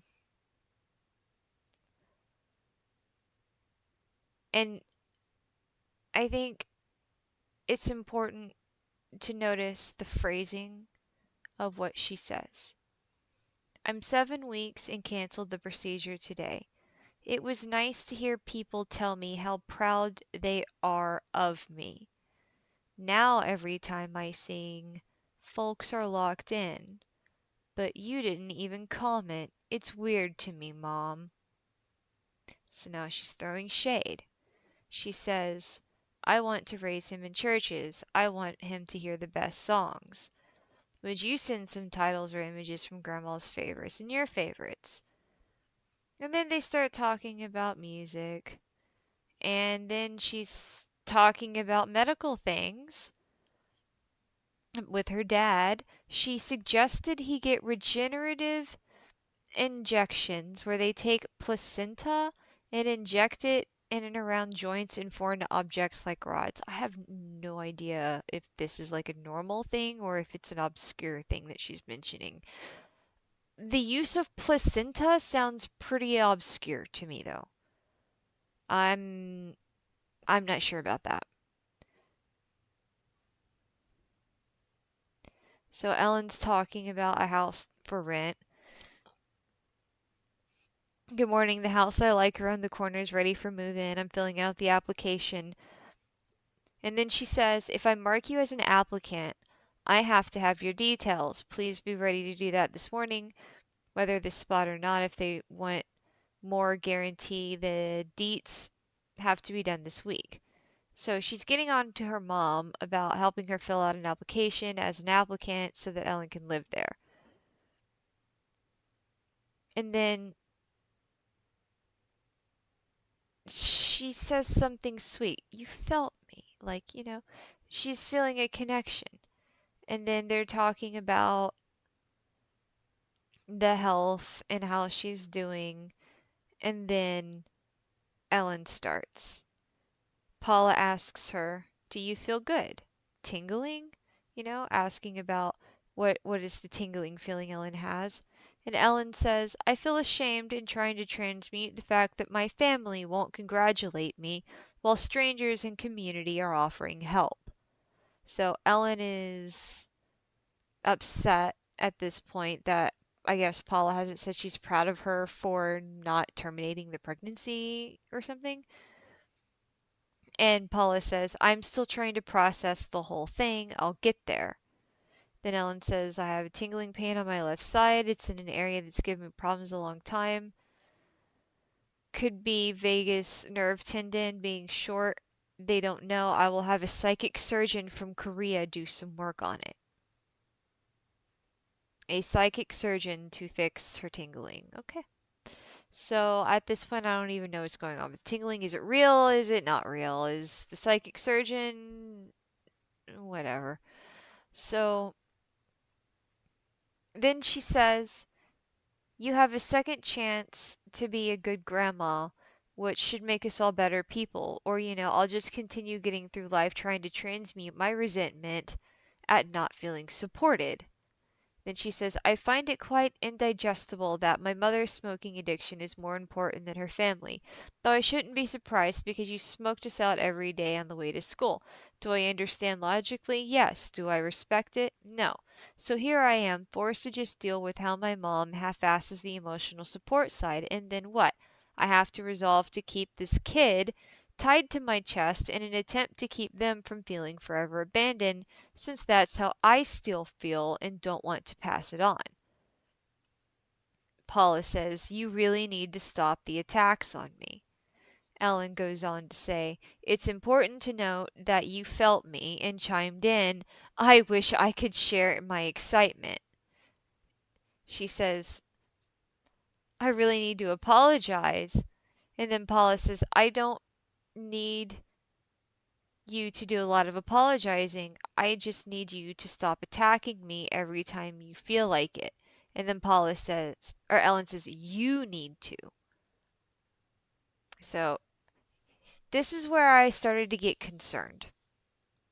It amazes me how you can sit there and hear me tell you exactly what the transgression is, and yet you insist on not apologizing for it. See, the way regular humans communicate is they say, "This bothered me," and then the other person goes, "Well, I'm sorry that bothered you. I didn't realize," or, "You know what, you're right. I could have done this better," or, "I wasn't being cognizant." And then they use those words that the person said in their own mouth, taking ownership. You never fucking do that. You always ghost me, and then you wonder why I'm still fucking pissed at you.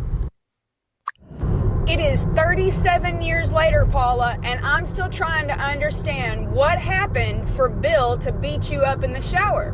I need to know if he was molesting me, or if you were cheating on him, or if he went and killed Sue's husband, in order for me to understand what the fuck happened, because there's a lot of shame and secrets that have fucked my life up, and yet y'all want to act all holier than thou. Everybody wants to be so fucking righteous and above reproach. Well, guess what, sister? You need to fucking level up and get honest and real about your transgressions instead of acting like you're so fucking holy and righteous. You are the biggest bitch to total fucking strangers, and yet you teach these people. Like, I don't even understand how it is that you refuse to control yourself with me, and yet you had a career for 35 years. And the best you can do now is not to speak to me instead of verbally abusing me. It's fucking amazing that you don't fucking feel compelled. Yeah. So Ellen yelling at her mom for being an abuse victim is a reality. Ellen has taken ownership for some reason of the bad things that happened to someone else. And then she's linked on to it somehow, something that I don't know anything about in the family, but she's accusing or questioning about her father having inappropriate contact. So she's throwing a fit over it and being abusive towards her mom while calling her mom abusive. Now, I would just like to note going forward some additional information about Ellen and growing up in the household. This is a little bit personal. Sorry, Dave. You may not like this if you're listening. Um, as a child, our parents met when I was 6 years old, and they got married just before I turned 7, and I was in elementary school. I was in the second grade. No, I was in the first grade, actually. I was in the first grade, and I was not good enough. I had the horrible stigma of the way that things ended with my biological parents in the situation that surrounded it. I was, let's just say, I spent the first 7 years of our parents' marriage being told that I would be lucky if I don't grow up barefoot and pregnant in high school. So the only standard or goal that Paula held for me was to not get knocked up. And anytime I asked to do something, she said it would be too hard for me and she didn't want to teach me. So I wanted to learn all kinds of instruments, and every time I would ask, she would turn me down, which I was really confused and hurt by because Ellen was playing multiple instruments and she was very talented at them, and her mom was very proud of her. And I got to grow up in the house watching Ellen and Dave receive praise for their academic achievements. Even when Ellen was getting in trouble at school, and the time that our yard got toilet papered by people who got mad at Ellen, or the time that our tires got slashed on the car because people were mad at Ellen, um, I saw time and time again Paula defend Ellen, make excuses for her, negotiate out terms for whatever punishment needed to be had. And there were occasions where I witnessed Ellen physically attack my father because he made a request. One of them being, don't tell people at school that you own your mother's car, because that's why they slashed her tires. And don't smoke in the attic because you could start a house fire and we could die.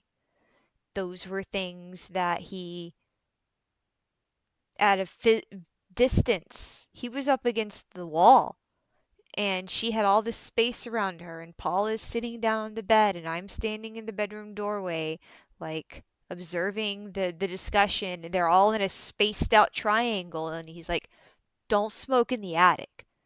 And she lunges at him. She spits on him and calls him the N word, and she's like, hit me, I know you want to, and big tough guy, and she's shoving him and getting aggressive to the point where she's like on him and will not stop. So he would have to like wrestle her down. Like she would wrestle him and he would counter wrestle and get her to stop.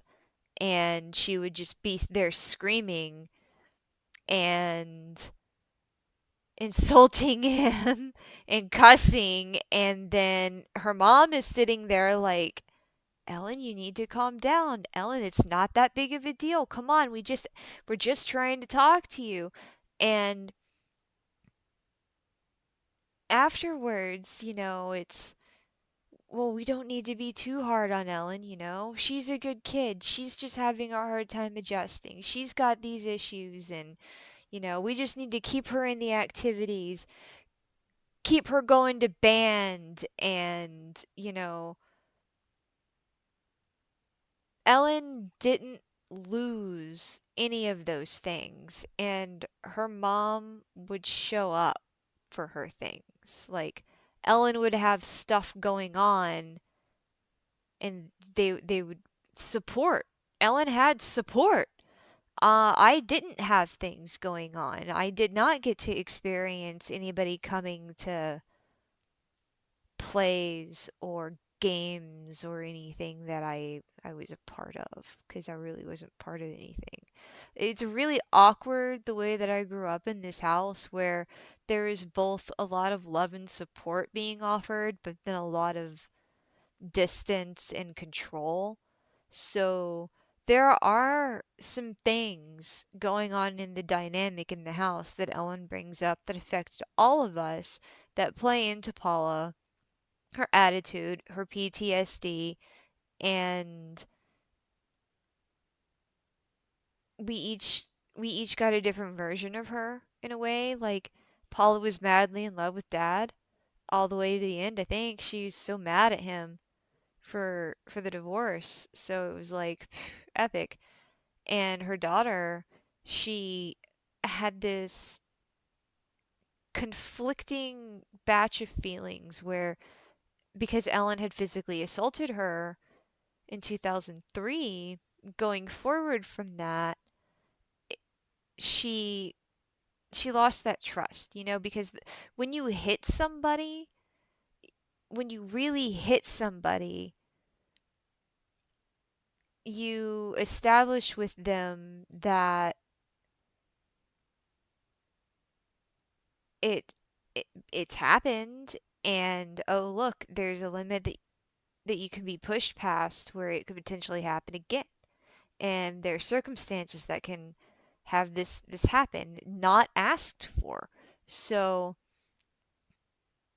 when Paula, a domestic abuse survivor, experienced her daughter, who she's defended and covered up for and paid money for her mistakes so that Ellen wouldn't have to pay for all of them directly, uh, it hurts and is scary when that child then hits you. So, like, I know that the anger, resentment, and the abuse started when she was in her 20s. I don't know how, like, I believe it was, I mean, because I read her diary, I know that it started in her teens. It started when she married my dad. Hell, it started when Paula left Bill. Like, Ellen has always carried this chip, and we have all suffered because of it. Because Ellen did not get what she wanted when she was a child, we have all had to suffer for existing in her proximity. So, none of us are allowed to have our own trauma because Ellen didn't get what she wanted. None of us are allowed to be hurt. None of us are allowed to have a story outside of Ellen's narrative, as it's going to continue to be. It it is hurtful to see Ellen complain like this, and to go on and to say that she was not supported, when I watched Paula say that she was so proud of her. And I saw her smile at the achievements and happy for her daughter, and her reluctantly being loyal and doing her what she thought at the time was her duty as a parent to help with her mistakes. Like, I saw how deep that went. There's I got a notification. So, like,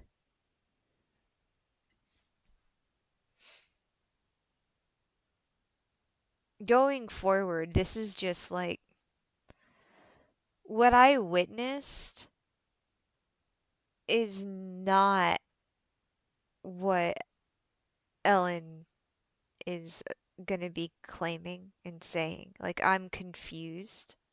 There have to be things that went on between the scenes when I wasn't there, because there were times when I had to not be there to protect myself from Ellen. Especially when Dad wasn't home. So let's just let's go back over it, and then we will continue.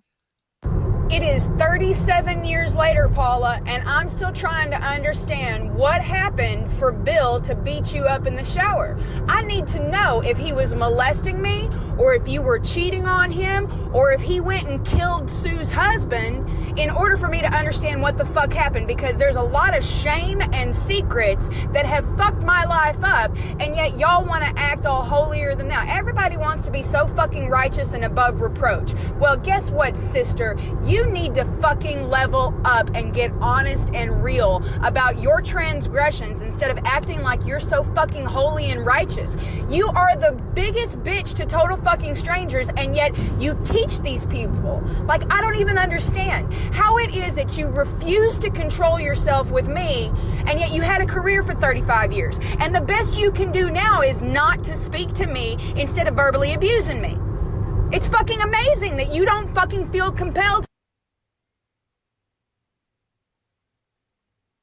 I saw Paula being nice to her. I saw her sadness and frustration every time Ellen would come home to visit, and she would just start cussing us out. I saw the hurt in Paula's eyes when her daughter would come home and berate her. So then Paula's response to what Ellen just said is, he beat me up in the shower because he was irritated at Frances, who was there for a weekend visit. I never knew how she upset them. I would never believe your dad inappropriately interacted with you. Where does that come from? And Ellen says, how did you fail to ask her?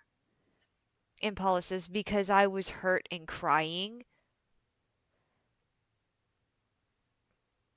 And Ellen continues, it comes from a small memory in trying to understand his shame, which had been projected onto my whole life, especially based on knowing what she is claiming allegedly happened to him.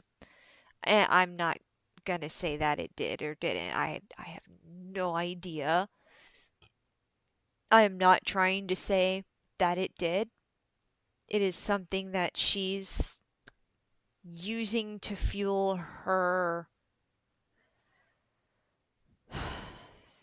campaign. And then Paula says, and you kids were there, and I didn't want to drag shit out in front of you. Well, I gotta tell you, there's a place in me that suspects it had something to do with you not being honest to him based on this whole sexual shit. Because he said to me how extraordinarily offended he was when you contacted him before marrying Lonnie and offered to fuck him as a last chance before you got married. And so, I don't really appreciate how you seem to think that you can judge me for being a hoe when, this seems to have been a bit of an issue for you. And I'm not even judging you because, frankly, I can understand needing to get laid, especially if this guy's junk doesn't work properly because he was fucking molested as a kid. What the fuck? So from here on, I haven't heard the audio.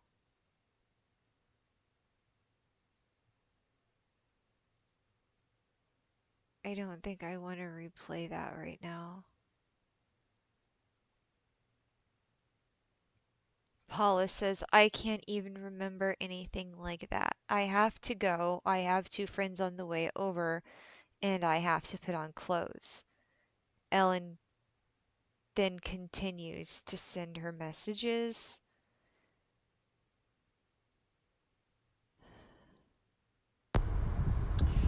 I can't even remember anything like that. Well, Paula, you know in your heart if you ever cheated on Bill. And if you did, and that's where this is coming from, we need to get real to heal about it. Because I'm trying to understand how not to fuck my family up. And I'm trying to understand how not to feel all these fucking aggravated feelings towards you all when I got this little miracle inside me giving me another chance.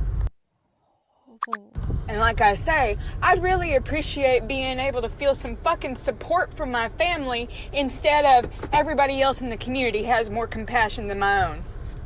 You know, if y'all don't want to feel like you're getting beat up on for being bad people, then be better people.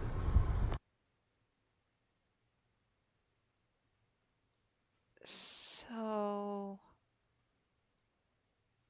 she just accused her mom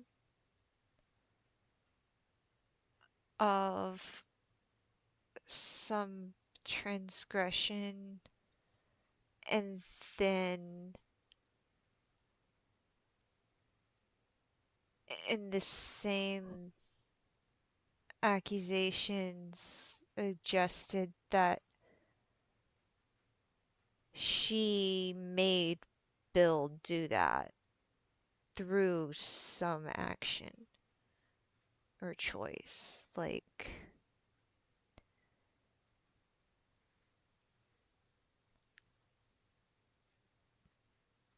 y'all, that's fucked up.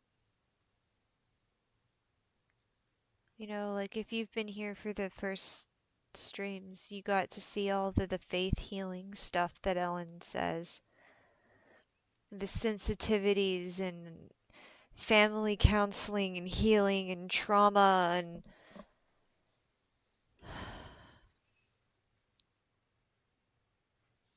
this is in 2001.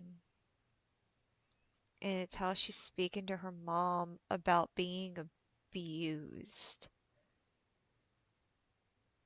And then she sends her something about shoes. Like a week later, she messages her all casually about shoes after that. And Paula is just giving her advice. Let me warn you about the shoes with platforms. You have an innate understanding of your height, the length of your legs. And she's talking about trip hazards. Be careful. She's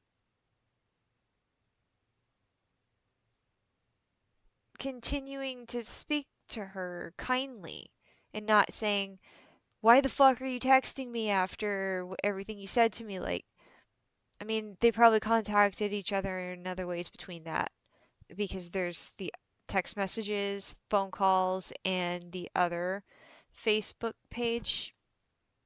So I don't know. Like, they could have been in contact every day. Or Ellen could have ghosted her out, but said her mom was the one ghosting. Like, Ellen likes to have control of who she's talking to and when people can talk to her.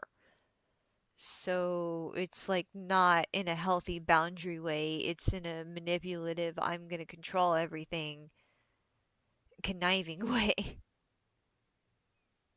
And so then she messages her September of 2021. Good afternoon. Please remember your agreement to be civilized when you answer the phone. And Paula's like, okay, Ellen's like, I need this approval to go through. And then she asks her, do you want to be a grandma, Paula? And she says, I think it will be cool.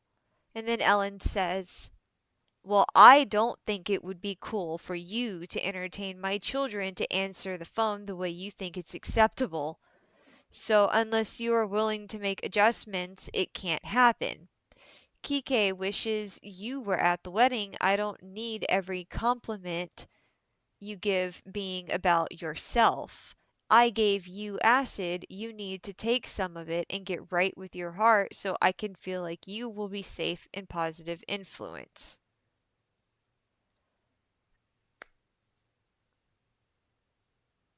She is. She did to just debate question. Do you want to be a grandma, Paula? The honest answer, I think it would be cool.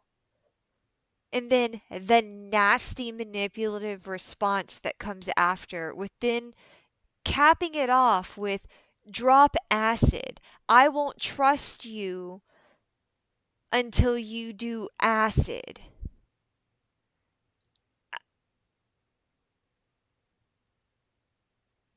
for the sake of time moving on. Paula asks who's fixing to call me. And then Ellen says, God is watching, Paula Sue. Every thought, every word, every action and inaction. Stop being a bitch to strangers. And Paula says, is someone about to call me? And Ellen says, I don't know, but whomever calls deserves respect. And Paula says, I've already told you I will comply, let it go. So Ellen is like just talking out of nowhere. You better be respectful when you answer the phone. And Paula's like, who's calling me? Like she's obviously not expecting this. So Ellen drops a voice reply that I haven't heard yet. So let's brace ourselves. You're telling me to just let go of the years of verbal abuse, which I have to remind you about every fucking time because you think it's just gone and I can let it go. That's not how trauma works. You insist on not repenting, you insist on not being a better person, and then you expect a different result. That's fucking insanity. And why anybody would let you around their children, I can't tell because you don't fucking practice it with me. Now, you don't have anything better to do in your retirement, apparently, than hate on people. And I'm telling you that when you die and don't go to heaven, I warned you. So please fucking work on improving who you are as a person, because it makes me sick. And it's very difficult for me to believe that you love me or anybody else the way you fucking behave. So grow.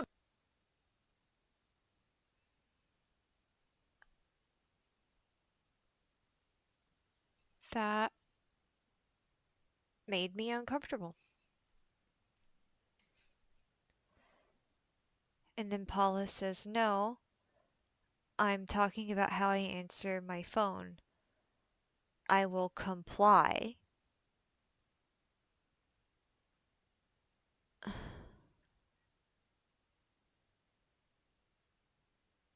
And Ellen continues because Paula's like, she's not wanting to fight. I mean, I'm guessing if there's an apology that would need to be made, this is not the way to have the conversation of healing. This is an attack. If you can't tell how fucking afraid for your soul that I am, Paula, you're not listening. I don't appreciate knowing that my father goddamns everything. My mother is a bitch to everybody and everybody laughs at her when she walks through the fucking door. And that my brother is such a piece of shit that he doesn't have any fucking clients and has to ask my mom for help. I don't appreciate how you let your son constantly fucking threaten my life because you're that fucking example. And the problem is that we're soul family because we came here to clean this shit up, but you're not doing your fucking work. And I don't want to be tied to you again. So I'm asking you to please do your fucking work now while you're in this physical body so that you can be done here and go rest. Right? But you're not going to fucking rest if you're trying to kill everybody in your mind and be a rude bitch to every fucking body. I don't believe you love me because I see you being so mean to other people. I don't believe you have love in your heart because you treat everybody as if as if they're the woman who you got cheated on. Like, you're the one who needs to fucking get over the divorce. You're the one who needs to do the work to repent, to be the kind of person that can attract somebody good who will be respectful, Whoa. who will take proper. So instead of offering to help her mom who's depressed, she's saying you need to do the work. But she's not like, there's no compassion. There's just hate coming from her. Hate. Care of you. What else are you got to do today? What else have you got to do today except for work on yourself now?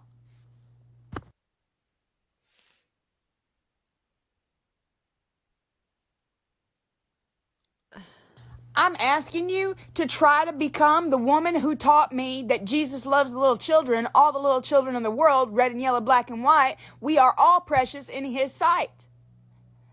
I don't believe that you're gonna fucking love this grandchild because you fucking treat everybody else like an enemy.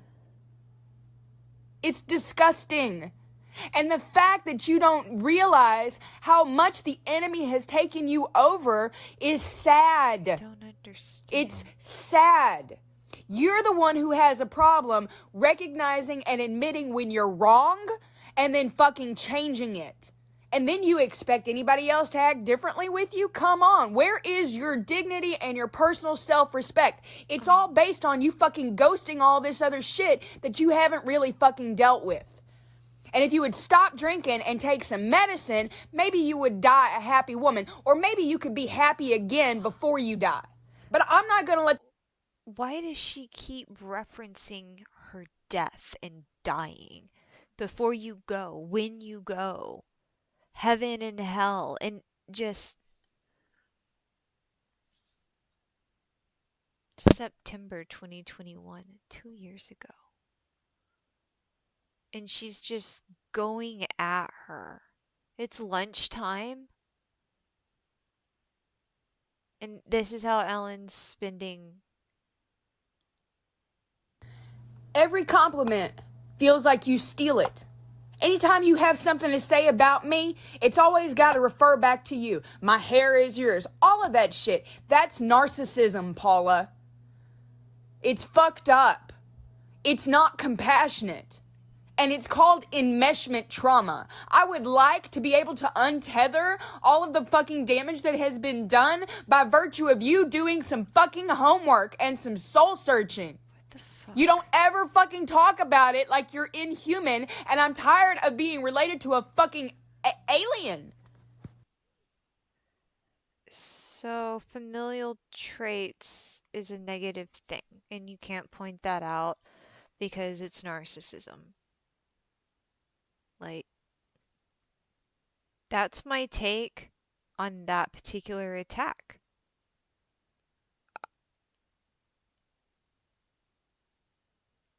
I don't know. I don't know that everything Paula has ever said traced back to her.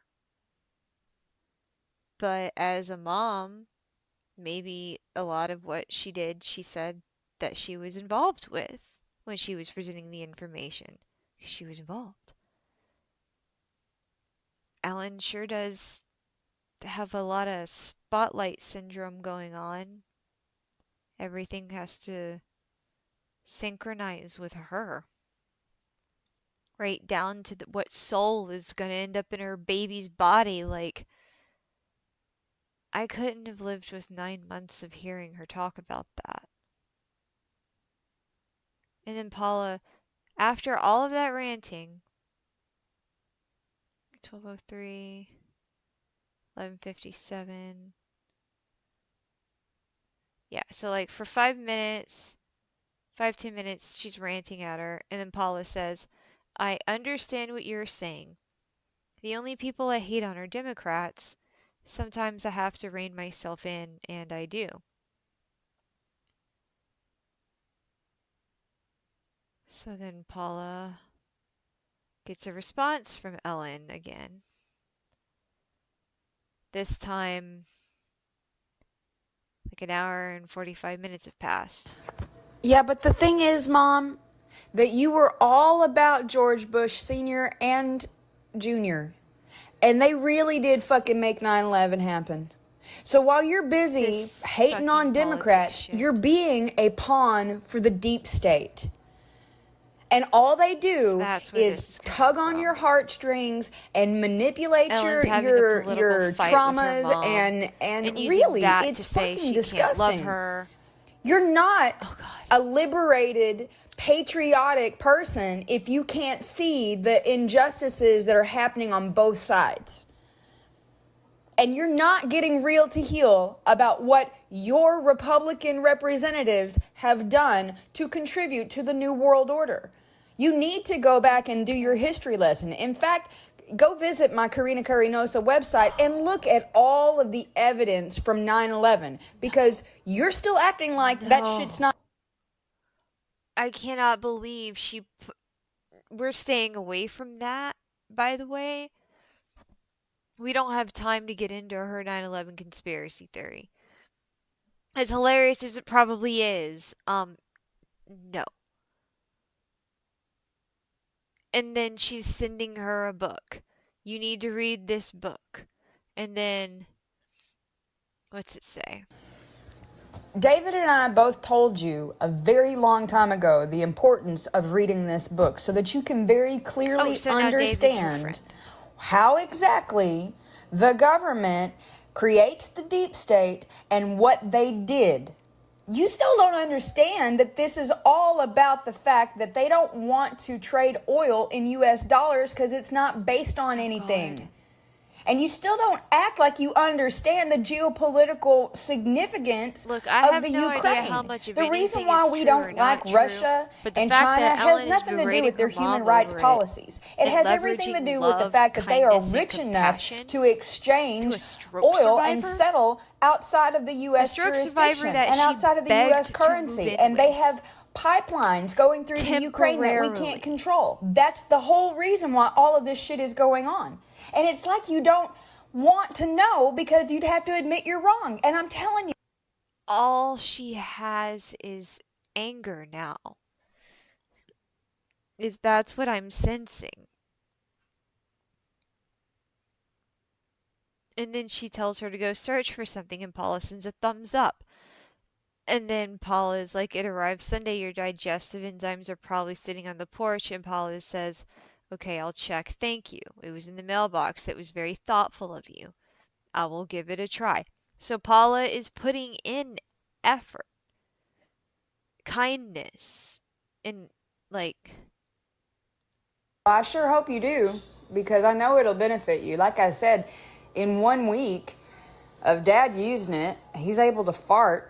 And he's not God. ever. I've never known him to be able to do that. I don't. Like he always is belchy and stuff. We don't know what's and in it these definitely is helping messages, me. But so,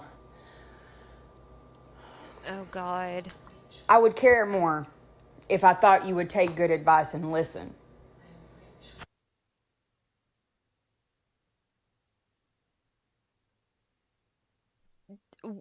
she just said I would care more if I thought you would take advice and listen.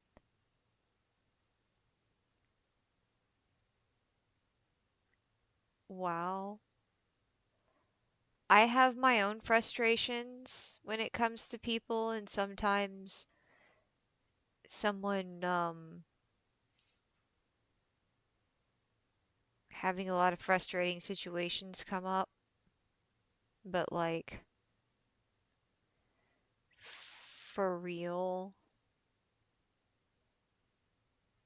it's one thing to admit if it's upsetting you to be dismissed. It's another thing to twist it into, well, I would care more. That's manipulative territory. That's not kindness, compassion, understanding, and living in the light. I'm just calling it out. One of the basic principles that I want to convey to you about where we are in our economics right now and how this is very much due to the Republican side. Oh It's not Republican. This game of Republican libertarians who are actually. Nope. So, but the point that I wanted to make to you about is regarding China and how we sold China a sack of shit. Not listening to her ramble on that.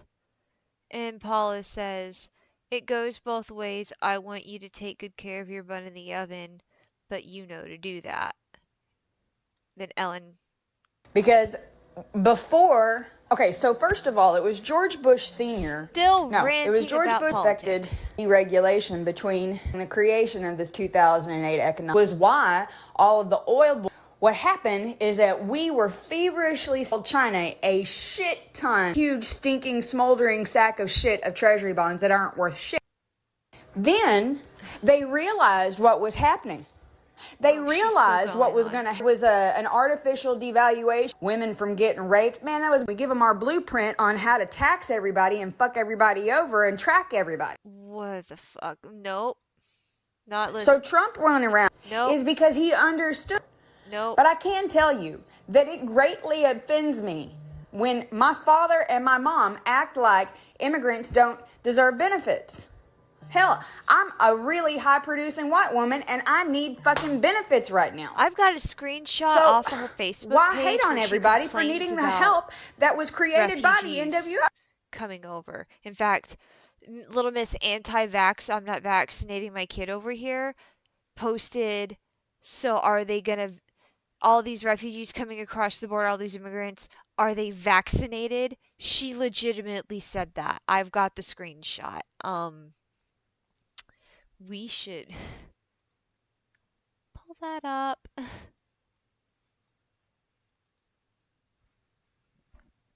Oh, yeah. We're gonna find it.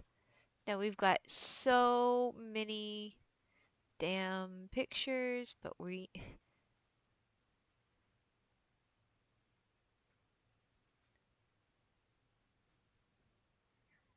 See. I'm gonna get it. Paula Facebook.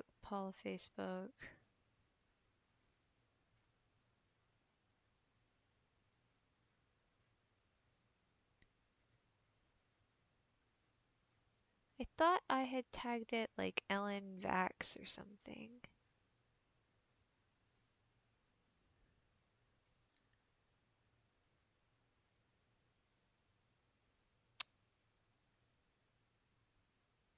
Oh, we're gonna get to it.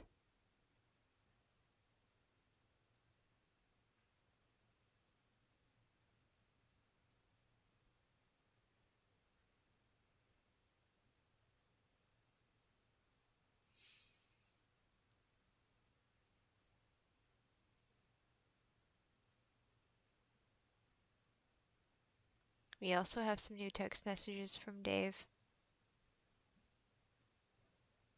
I think we should make time to look at those later. Let's see. Wolfie Heart Murmur. TikTok. Created date. No. Where is it?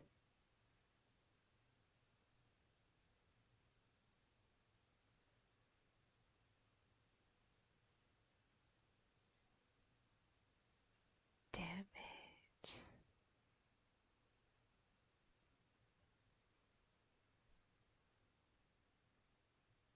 Ellen Facebook created date, drug shop, TikTok. TikTok rant.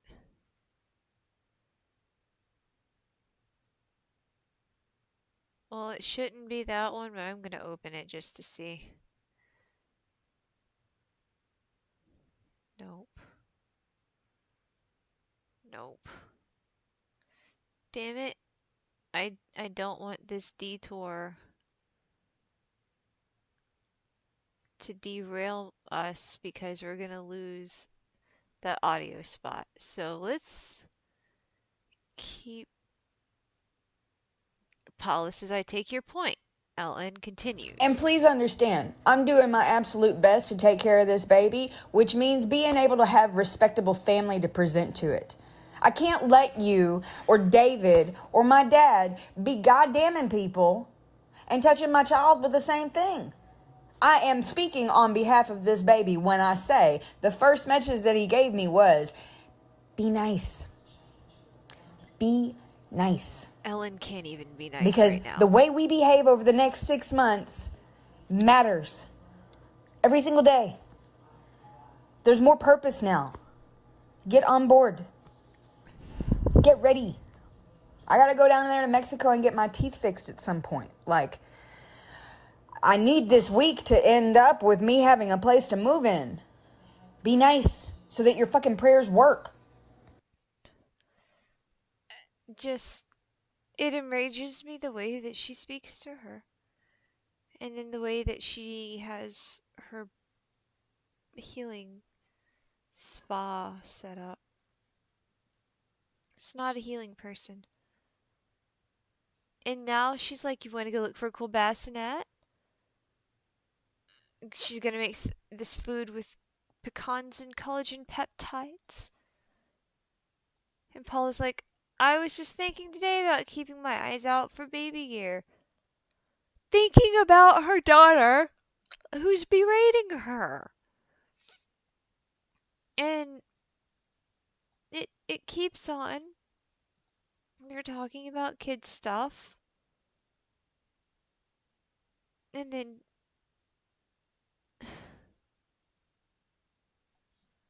she says, Mom, they suggested you try using a different browser to complete the application. It's about a place Ellen wants to live, or whatever. And Ellen's getting aggressive. Please try your best. Paula calls her. She's telling her download Chrome.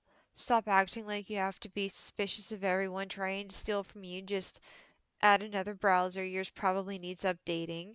And then Ellen's getting more upset. She needs you to fill out the fucking application, but it's full of typos. And then listen, in mostly capital letters. Expecting them to hold your hand will cost me too damn much. Download another fucking browser. Call someone else like you can't help yourself is unreasonable. I said download Chrome. This should have been approved today. The stress is killing me, and this baby doesn't appreciate this bullshit. September 2021 still.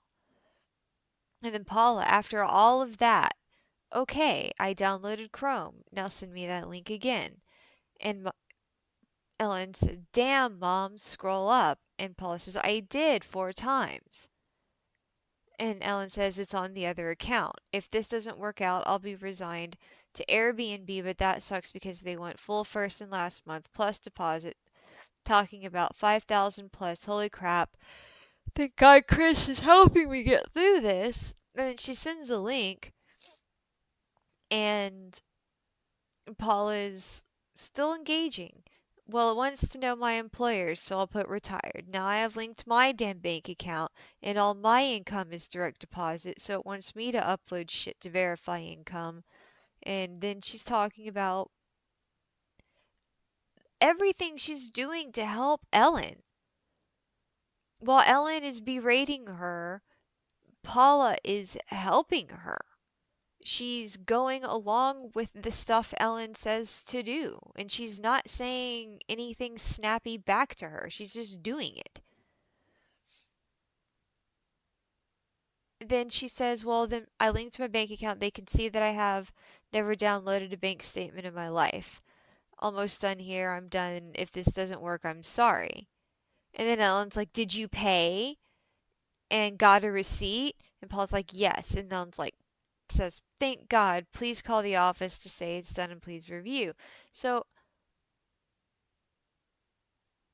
then Paula says, I'm sure they're gone now. Ellen says they work late because people don't do stuff on time. Try calling and leave a message. The extension, just follow instructions. So like Ellen is pushing and not satisfied with the help that she's getting from her mom.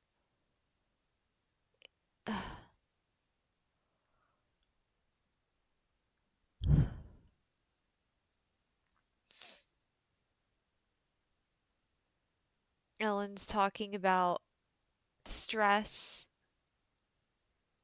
shoes, and Paula's like, what shoes? And Ellen says, the shoes in the video you ignored. Just snippy. So, Paula scrolls back up to look, and then Ellen says, If I promise not to bother you with my problems, would you be happy for me? What's it going to take to get a congratulations? Or I'm excited for you, Ellen. It makes me mad that you don't care. I wish my mother was caring with a one tenth of the compassion my friends are giving. And Paula says, I am more excited than I let on. I truly am. And then Ellen says, thanks for showing it, and then leaves question marks. And Paula says, I've been worried about you getting settled and all, being in a comfortable place. I'm going to Missouri next week, probably leaving Monday. I'll look in on your dad while I'm out that way. Finally having our 50-year high school reunion. And then Ellen's like, she sends a long message.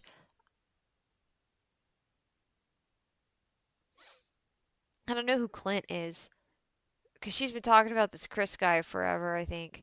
She says, I think what is most likely is I really wanted Clint to be with me, but he is committed first to being a father and trying to work on himself because he's only 3 years into his new life and less than a year sober. I just really love how he cares for me. And she's talking about this guy and other guy that broke her heart. Like, okay, so I was told that she didn't even know who her first kid's dad was. But now here she's name dropping who the dad is. And I'm like, was I ever told the truth? Did she lie for a long time and then just forget that she was lying, or was it a secret and they just lied to certain people about it? I Information doesn't add up. But then she says she's not going to make any lame children. And then she addresses the 50-year reunion with, wow, 50 years. And then says her dad needs a new staircase and she's got concern about her dad. And Paula's talking about how they lost a classmate to cancer. Ellen's fussing about a dog, and then it goes like the conversations that they have are a mix of mundane with some hostility from Ellen and Paula trying not to engage in the fight. And this this got to me.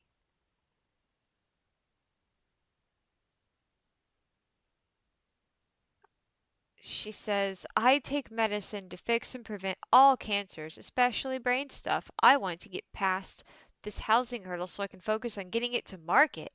It's expensive to put all the ingredients together. And then Paula says something unrelated, and Ellen continues with, well, call and schedule with him. He has a lot of doctors and visits. It would be nice if the two of you could respect each other for this baby's sake at least. And Paula says, I'm not mad at him anymore. And Paula says, I'll be nice to him, I promise. And this upsets me because Ellen is telling Paula, after hearing in more detail about the abuse that she suffered, that she needs to be nice to him. And Paula is going with it. She's not saying that it makes her uncomfortable or anything. She's not even trying to challenge it if she did have a feeling to challenge with. It it just keeps going on this roller coaster. And then Ellen sends this. Please give consideration to the following offer. In exchange for renting me 2 spare bedrooms, which is half of the house, I agree to cover electric, pay $900 to the mortgage, permission to put locks on the doors in the bedrooms, permission to move furniture in the attic, permission to park an RV on the street, boundaries to be respected, no nagging about dishes, no smoking in the house, no negative or political TV in the den, no nagging about lights, no limited cussing, and intention to create a hospitable environment for your grandbaby. And Paula responds with, I don't know.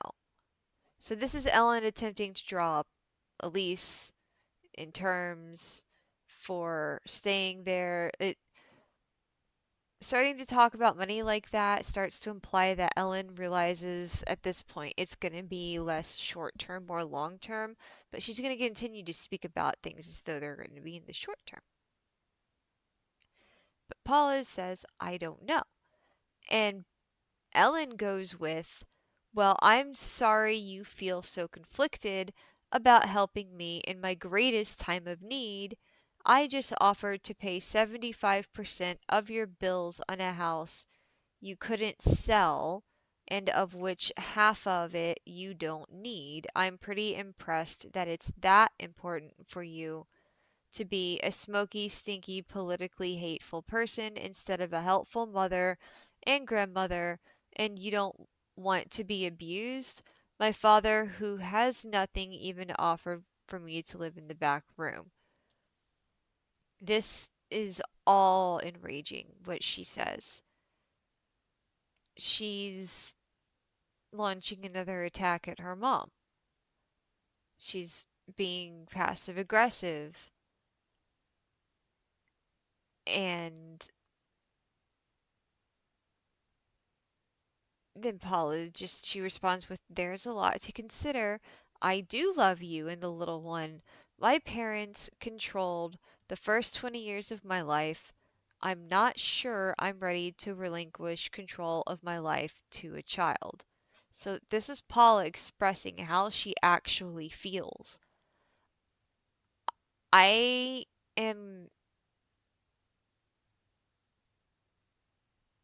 I feel like this is going to be very difficult to listen to.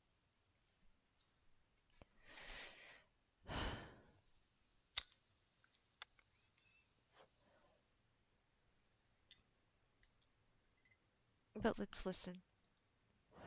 Listen, I understand all of that. Here's my basic point. At the end of the day, this is a transition opportunity for you to get out from underneath the house so that you have more income available to do what you want.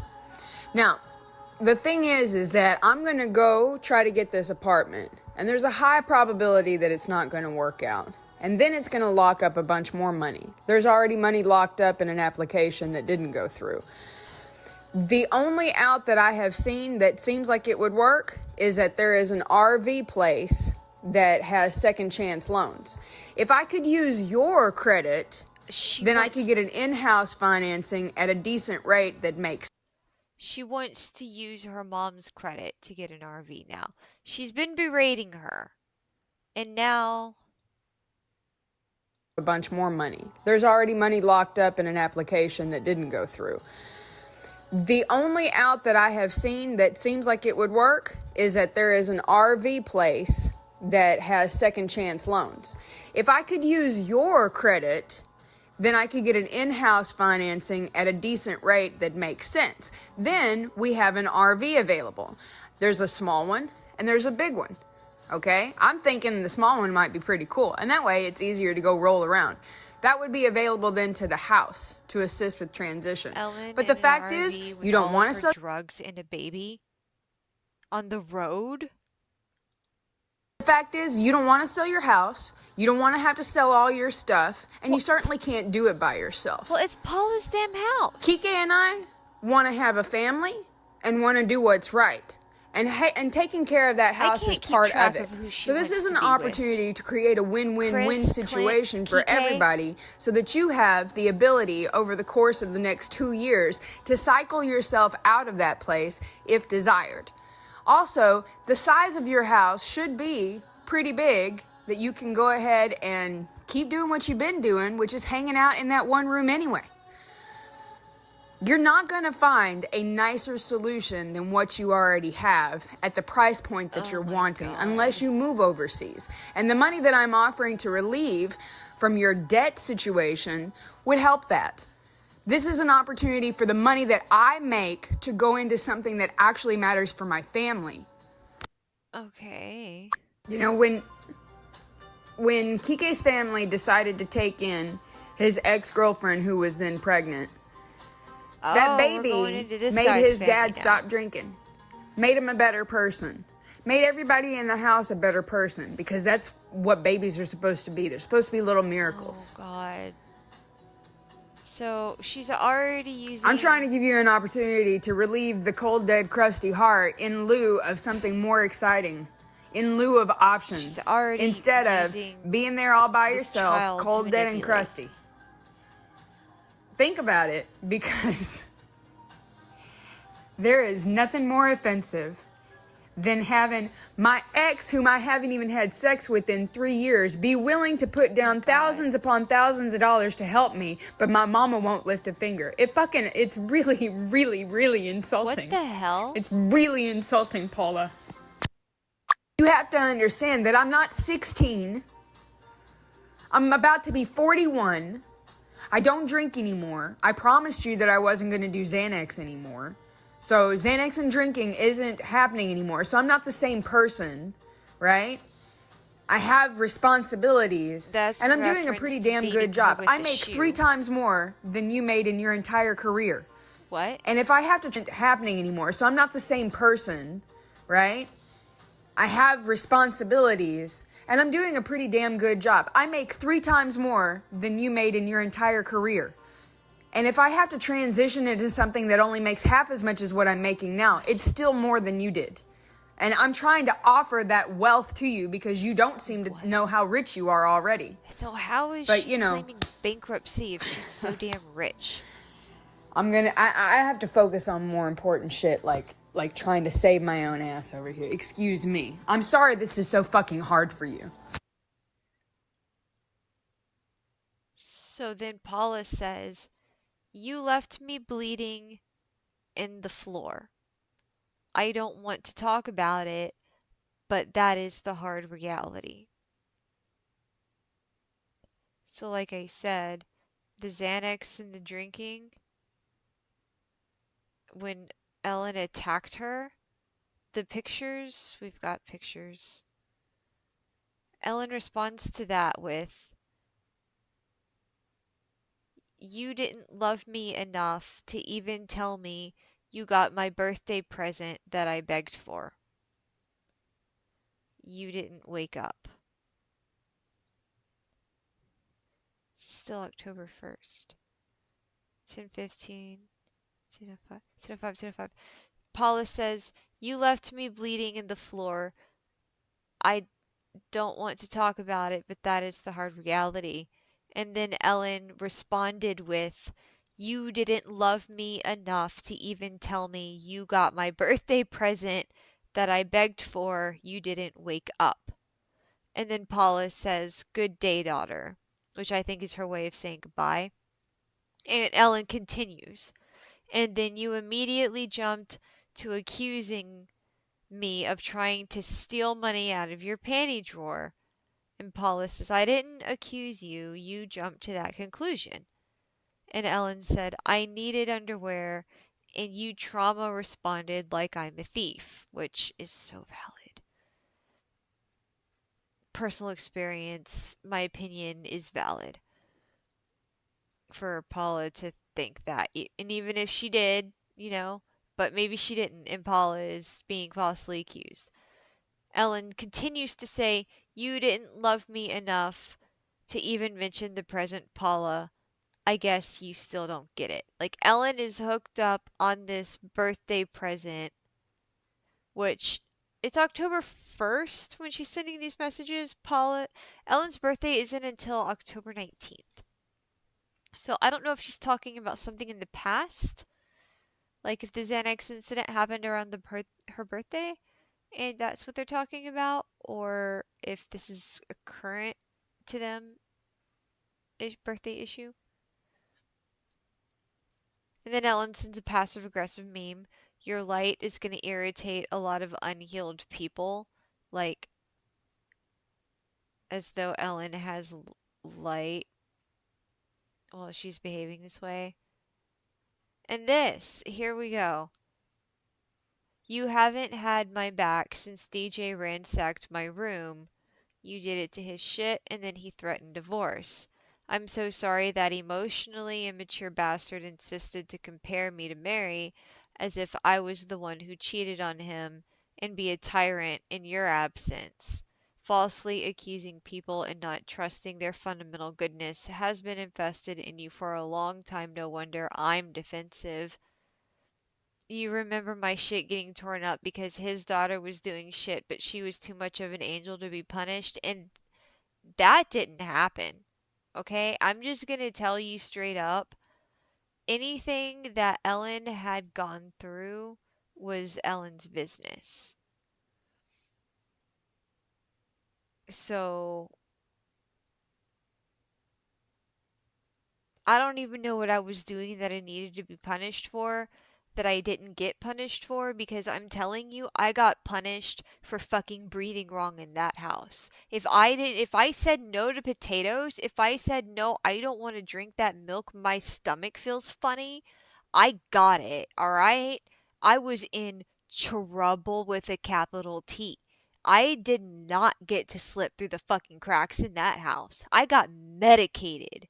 I got put on fucking Ritalin so that I would be compliant. Y'all understand me? Ellen is delusional to think that I didn't get punished for anything. Because not only did I get punished, my dad spanked me, her mom beat the crap out of me, and then Ellen double beat the crap out of me. And Ellen would tell me that I didn't get beat hard enough, and she would say, I have to teach you the lesson more. So, like, yeah, that was a reality for me. Not. She threw a fucking fit when I got a radio in my room. I had a radio. And she had a whole boombox set up, a whole attic master suite to herself with like 4 closets and the attic that she was smoking in. She had like bed set up in one side and a whole living room with a couch and a TV and her boombox and everything else in pastels and art stuff and like all her makeup stuff in the dresser. She had a whole universe upstairs. And I was downstairs in the guest room where I wasn't allowed to have toys or anything of like flair because it was the guest room and it had to have the guest sheets and the guest curtains and everything put up in case company came over, in which case I would be transitioned over to the couch because it wasn't safe for me to sleep in the room with Ellen because she would fucking hit me in my sleep. So we're getting a little bit off track. Ellen saying that I didn't get punished. She's saying that I was an angel. I got a radio when I was like 10 and she threw a tantrum. After that, I was a spoiled brat to her. And cool.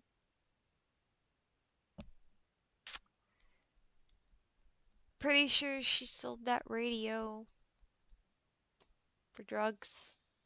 So I guess she got me in the end. Ooh-wee. She goes on to falsely accuse me of being a stripper under the roof. No. And David smoking crack every day under the roof. That I can't confirm. I recognize that Dave has been open about his lifestyle being a bit wild, but I haven't witnessed everything, so there could be something to it. But she continues to go on and say, and you want to see me as some vagrant. I think it's sick how many amazing reviews I have from other people who can see me. And then Paula says, you can stop now. This is not helping. And Paula sends her a link to Ellen sends Paula the link to a website with reviews of people praising her. Just, she shits on all of us. Inaccurately, I will say as well. And then she throws praise. Mom, look at people worshiping me. Why don't you do this? Because people on the internet say this. Why don't you? And I'm not even convinced all those reviews are real. So then a couple days go by, and then there's a phone number switch, and more talk about her dad, and somebody, family member, I don't know what's happening next. We're gonna be surprised. Fucking hell. I would appreciate it being noted very clearly that anybody who thinks they have cancer in my family or who wishes to avoid cancer Oh God. needs to contact me, because No. I cured breast cancer in myself. And What? in that whole entire process, What? Hold up. being noted very clearly that anybody who thinks they have cancer in my family or who wishes to avoid cancer needs to contact me, because I cured breast cancer in myself. And in that whole entire process, because I gave myself radiation poisoning from having the phone sit on my titty instead of in my hand or on my head, and then plus I had complications from my boob surgery that was causing knots and stuff. Like, it was all a big fucking deal, and thank God it didn't go on my record as being that. But anyway, I don't have those fucking problems anymore because there's plenty of ways to cure it naturally. So I'm gonna send to you some information, and anybody who is actually trying to save themselves would do themselves quite a huge favor, because if you take all the protocols, you wouldn't even spend $2,000 to do this. And unfortunately, it's a human rights violation, the fact that you can use colloidal silver. And then there's an unsent message, followed by another message. You can use a clove of garlic per day, a lime per day, and colloidal silver 4 times a day, the same way you would an antibiotic, for 6 months. You take that every single day, 4 times a day for 6 months, and you will kill off every single one of the cancer stem cells. So then at that point, all you have to do is keep some colloidal silver in your diet. No. Everybody who's listening to this right now, no. Garlic, lime, and colloidal silver does not cure cancer. Just go spend some time speaking to doctors in the field of oncology. Is that it for cancer? Look, I'm not even going to pretend to know the proper term. I'm blanking out on it. I knew what it was. I think it's oncology, though. Talk to somebody who understands cancer and cancer treatment, who works in the medical field. Don't listen to somebody who bought a certificate on the internet and forged a college diploma. Please. Diet. And it can go plenty deeper, but there are plenty of natural solutions, and I'm going to send you a couple of links since you don't know anything about that portion of my practice. This link called forbiddencures.com takes you to a documentary that shows 5 of the proven cancer curing therapies that were run out of the country by the FDA because they were too natural and effective. At the end of this documentary, it leads you to believe that you're just screwed and you'd have to go overseas. However, I saw that and took the power back into my own hands and went and discovered where you can get access to all of those cures and have them delivered directly to your door. One of them being SEXT. And SEXT by itself is a beautiful magical combination, but don't get anything from her. Don't listen to her. She's rambling about things that she doesn't have the authority. She cannot cure cancer with these plants I took enzymes that or combo and added to it a bunch of other beautiful things to make a extracts. delicious tea that cures cancer. And I would be very happy if somebody wanted to give me her address, and I will make up. I have all of this stuff available. There's a bunch of exotic fruits that I put together in a capsule that can also be taken, which is more.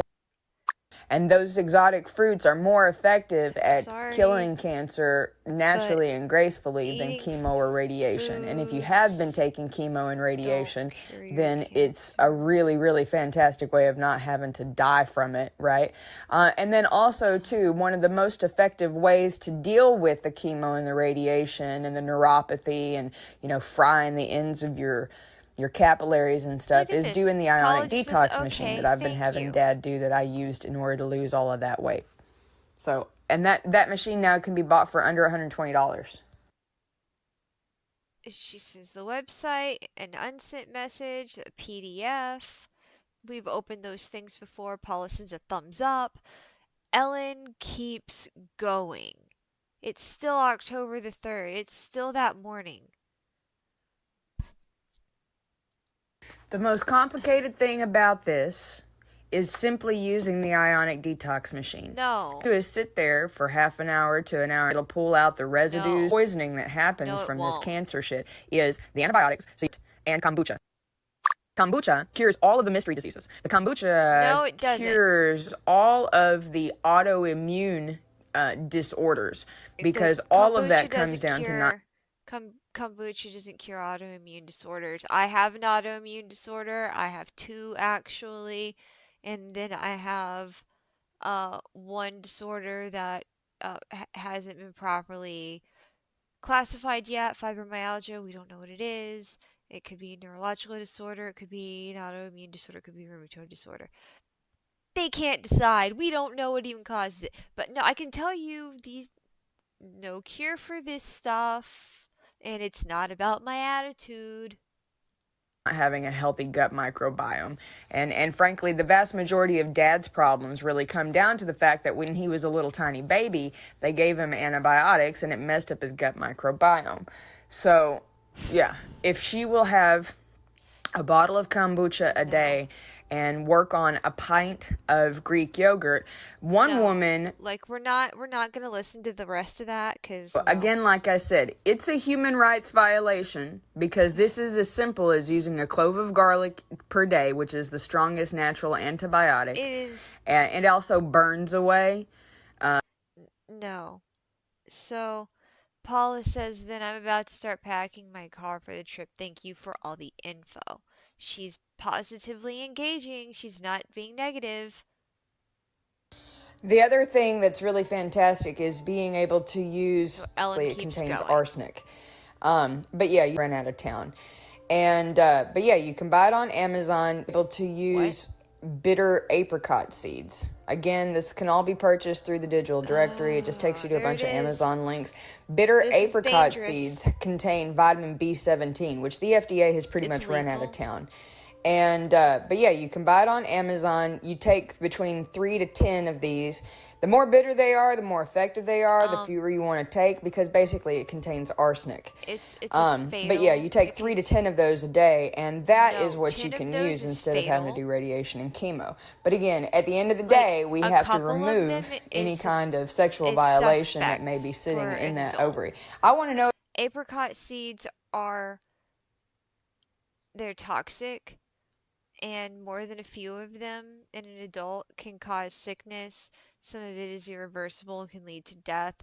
Any more than that the toxicity will lead you to death. Do not consume apricot seeds. Please look it up. There will be holistic websites that say there is a safe amount to consume, and by safe amount, they mean you're gonna poison yourself just enough. It's still poisoning yourself, okay? And if you have underlying health conditions, that that could that could kill you. Not the number of the seeds, but like the condition of your body at the time when you can consume something like that. So don't. Please don't. Do everything with your doctor, please. And then Paula replies with, she has not yet been diagnosed with any kind of cancer. So Ellen's rambling on, and Paula is like, Well, I don't know what you think cancer is, but if it's tumors, those tumors indicate that there are places that are unable to receive oxygen. Everything I just sent you could save her life at a fraction of the cost. Ellen's just, Please make sure that you drive with both hands on the wheel. Please make sure that you do not operate the vehicle until after you are settled, that you have your GPS, that you have your cigarette already lit, whatever you got to do. I really want to make sure that you are driving as absolutely she's, carefully as possible. And please have these emergency phone number, being like your most important abrasive about people's phone this. numbers, have all of that like somewhere very easily attainable in the car in case there is an accident, please. There's like no kindness and there's no softness in her voice. And Paula responds with kindness. Well, I said thank you and I sincerely meant it. Yes, ma'am, I'll take frequent stops so I don't wear myself out. My new GPS works great. So it's like,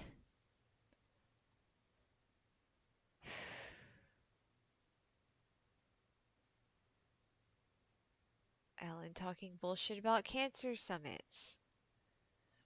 She wants she wants Paula to help her get a van. She wants to use her credit. Invested in conquering cancer summit and found my therapist. I know what course I want to take on metabolizing emotions better in my manifesting ideal clients telepathically has been working out this week. Wish me luck. This next week I'm maybe clutch for getting a place. I'm leaning toward wanting a tour bus so I can go study more with healers nature and just starting to own something. Let me know if we could consider using your credit for that. I need a score above 620 to get a decent financing rate. Paula says, I would worry about you driving around a big old bus. And Ellen goes back with, me too. I'm more worried about being homeless though. And Paula thumbs up. And Ellen goes, not exactly the answer I was looking for. That is a little bit awkward. But I can see why Paula is trying not to. She's trying not to get into a fight with Ellen. She says, you're not going to be homeless. So Ellen is, I guess she still hasn't convinced her mom to let her move in, but she's on the verge of it. And she says, today I'm working on forgiving the fact that you don't care enough to ask how I am. 2 days went by. 2 days went by between their last messages. So, yeah, Ellen is saying 2 days later, today I'm working on forgiving the fact that you don't care enough to ask how I am. It constantly fucks me up that you're still alive, and yet my friends love me more. It would feel so much easier to move on if you weren't able to inquire about me. That's a very fucked up feeling to digest. So, right there, she's saying that it would be easier for her if Paula was dead already. It's 2 years ago. Ellen then goes on to say, you may think I don't care about you. I care so much it hurts. It always just hurts because there's so little reciprocity. Thanks for the tank of gas. It's always so hard to believe you love me. I wouldn't be projecting so much fear onto this baby if you hadn't made me feel like such a burden. People tell me to forgive you. It's a two-way street, and I don't feel like you ever met me halfway. I'll dismiss myself now, miss anyhow. Thanks for making me feel guilty. I was born so that I can project that onto my kid instead of having set an example of loving sacrifice. You make it seem like way more sacrifice than love. I hope you're enjoying your retirement and resting in peace, not giving a shit about how your family is in my most vulnerable time. Thanks so much. Like Ellen is really snippy in this. And it's got to be because Paula at this point has still hasn't agreed to let her move in. At the most, she's letting her leave her stuff in front of the house, but it's like there's reasons why Ellen has trust or Paula has trust issues with Ellen, and Ellen is just attacking her and going hard, saying it would be easier for me if you were dead. Thanks for making me feel like I was a burden. Like I honestly don't remember Paula being negative towards Ellen. I remember sadness and disappointment, but I don't remember her discouraging her. It was just okay. So then Paula responds to all of that with, "Gosh, Ellen, I pray for you every day. I hope you are well. One of my former students is coming over to get my help with a college assignment, and I am pumped to see her." And then Ellen tells her how much money she could make as a private tutor on Marketplace.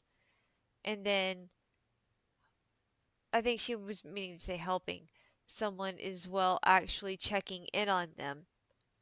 Oh, hoping someone, never mind, I was wrong. Hoping someone is well and actually checking in on them are two very different levels of involvement. I gotta go pay for therapy because I'm not well. I'd be better if my mother took an interest. So, like I've never experienced Paula to not be nosy and involved and have opinions and like here have this. So, unless something had changed in the relationship and Paula quit coming up with stuff, like because she's not really responding, I can see maybe that could have happened by this point. But I feel like their in-person interactions or on the phone stuff, or maybe there are text messages, emails, ways that Paula was comfortable with initiating the content or contact. But I don't know what's up in these next messages. I kind of don't want to listen to them because I think it's going to be music, but let's see. Nope. Nope. Nope. Nope. Nope. Okay. She talks about a medical thing, about pregnancy and food reactions, and then Paula responds kindly. You know, she's asking her questions, she's engaging, and then Ellen comes up with this brain booster thing, which she's selling now. I don't know if she's supposed to, but she's doing it. Uh, Now she's trying to hype it up to her mom, and then she wants to teach music theory to the kid, and they're talking about that. And then we start talking about, Hey Mom, I good don't know. morning. Sending hugs and blessings. Now it's I all wanted love. to share with you this article and ask you to please read over it because the baby has a kidney problem and I'm experiencing kidney problems. And when I read over this article and I look at what I've been doing with my diet, it is like the weight that I put I on don't know if is kidney full problems and of babies is a potassium and thing. phosphorus I and would have stuff. to So Google that. these are all ingredients I that don't I know either need shit to. about pregnancy, and I ain't listened to the rest of that. So they're talking about something, it's not related. Like they have conversations here. Ellen at some point has decided, I think it was in the other messenger where they agreed that Ellen was going to be moving in. But here it says, Ellen says, I found a Coleman hot tub for $200 in Beeville. Gonna try to pick it up. Can we put it on the porch, pretty please. My feet have been swelling too. Grapes help a lot, and cucumber water. And Paula says, "You don't need a hot tub. I have the big tub in the bathroom." And she does. She's got a big tub. And she says, "I found out how to make it bubble more after 20 years." So she's offering the hot tub and in the house. So it's like it would be easier to just use the one that they have. That's not good enough for Ellen. But she says, "My concern is that I use Epsom salt and concerned about cleaning habit." She says, "I have a tendency to wake up and clean the dishes, etc. Go gentle on me as I try to adjust so you're not upset by doing my dishes because you wake up earlier. I don't like waking up to slamming cabinets and stuff." That I understand. Ever since Paula had her stroke, whenever she opens and closes doors, sometimes it wouldn't be a soft close. She would let the door drop instead of close it. And, it wasn't slamming, but it would make the sound, the contact on the wood pop. So you could hear that in the house if you're sleeping next to the kitchen. I do understand that reference. But the whole cleaning habit, from what I was told by people who've been in the house when Ellen and Paula were there, the kitchen was disgusting. There were dirty dishes and stuff everywhere. So I'm really not sure if she was just hyping everybody up or if she used to be a clean person and then that changed. I don't know. There seemed to be a lot of arguing over who's cleaning what, and this is when Paula is disabled. And at one point, she gets a feeding tube installed. Like,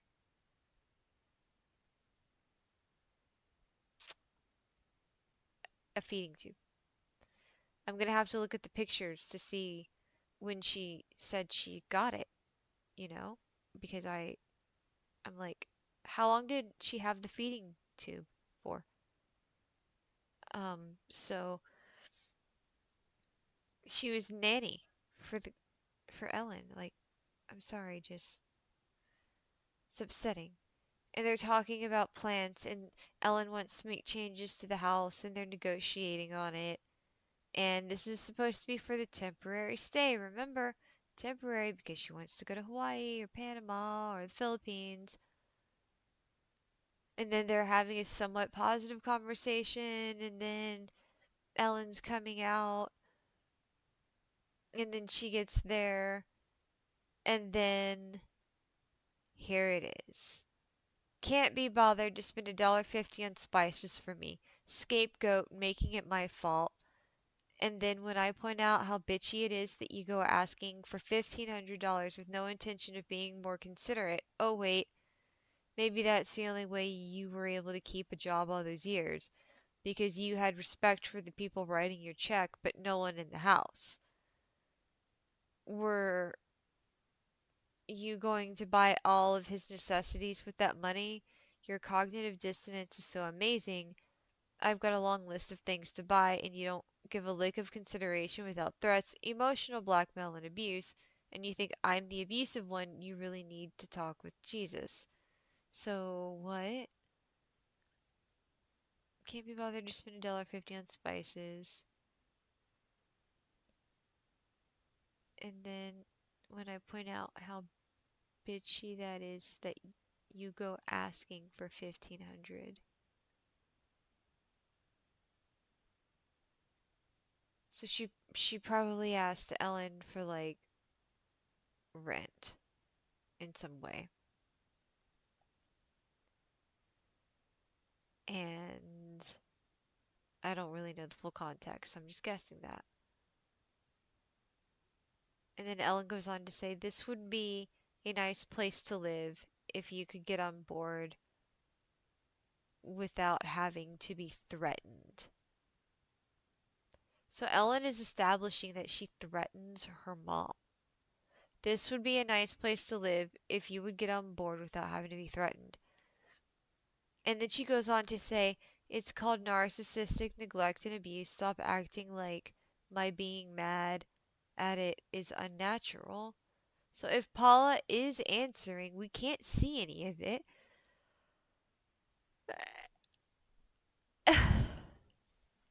And she just keeps going. I won't be able to get anything done just because you stink and won't be fit to hold him. 40 years later, you get another chance to repair the damage of your neglect and just throwing it away. I shouldn't be surprised with 3.5 inch weeds, which she didn't put inches, it was 3.5 feet that she put. Great weeds. Maybe it was 3 feet weeds, I don't fucking know. Growing all around your dream home.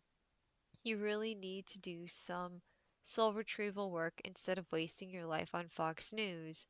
Maybe Michelle can be his grandma and hold him since she obviously values his life more than you. Like, she's really talking mad shit now. She says, I wouldn't talk to you like a piece of shit if you'd stop acting like it's my fault you forgot how to coexist in peace. She says, I wouldn't talk to you like a piece of shit if you'd stop acting like it's my fault you forgot how to coexist in peace. She says, I'll never forget buying you flowers in your truck house, wanting to start a fight with them, hitting your daughter and friends, and it not phasing you when they called you a bitch. Like being proud of and considerate is a badge of honor. I want to know what happened. Shit.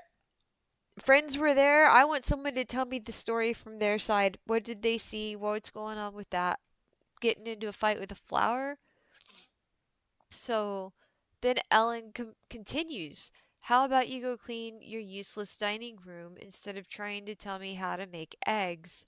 How about instead of me having to be sick for you to show consideration, you just show consideration by attempting to be a better person so you don't have to get sick for you to be nice?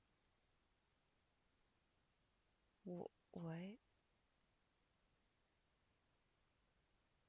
You just show consideration by attempting to be a better person so I don't have to get sick for you to be nice.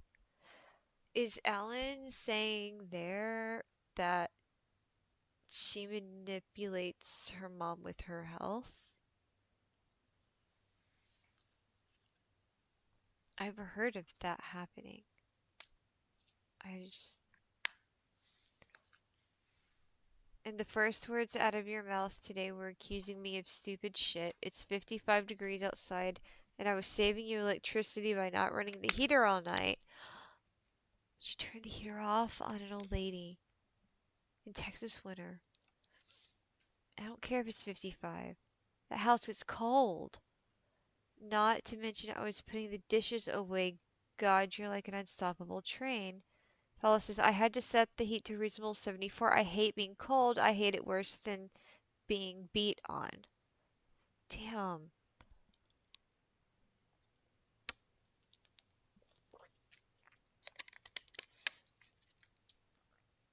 And then Ellen goes on to say, it was 74, but you're such a bitch. Everything is my fault. Keep smoking in the house. I'm going to start breaking shit you care about. And congratulations on ghosting everything else like a true narcissist.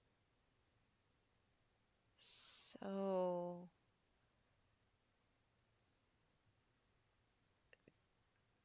this upset me the first time that I read it. It upsets me more as it settles in. Paula is thin. It's 2022. It's January. It's winter. I know that house. I know how cold it gets. Even if it's just 55 at night, it gets really cold in that house because there's vaulted ceilings in every room except for like one of them, but it's still a high ceiling. And it's drafty. It's very drafty. It gets cold. So, I don't, unless Paula has a space heater to keep herself warm, Like, there's two different heaters and air conditioners in that house. There's one dedicated to the bedroom, the master bedroom, which I know Ellen was envious of and she wanted it because it's like a fucking palace. It's a beautiful suite. So I think that's a real petty thing to bully your mom for and punish her for having. Um, Paula had what everybody strives to have, which is their home. So Ellen had absolutely no respect for it, and yet she wanted it for herself. As we can see, she won't let it go. Um, that's suspicious. But she's turning the heat off on a woman who's in her 70s.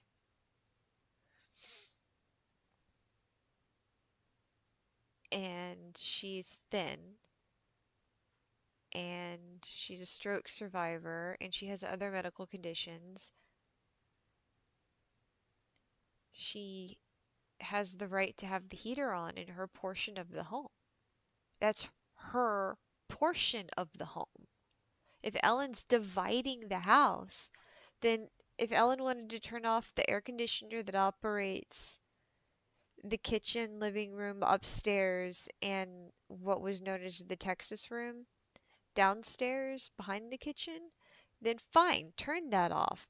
But leave the air conditioner and heater unit alone that operates the master bedroom and I think the adjacent parlor.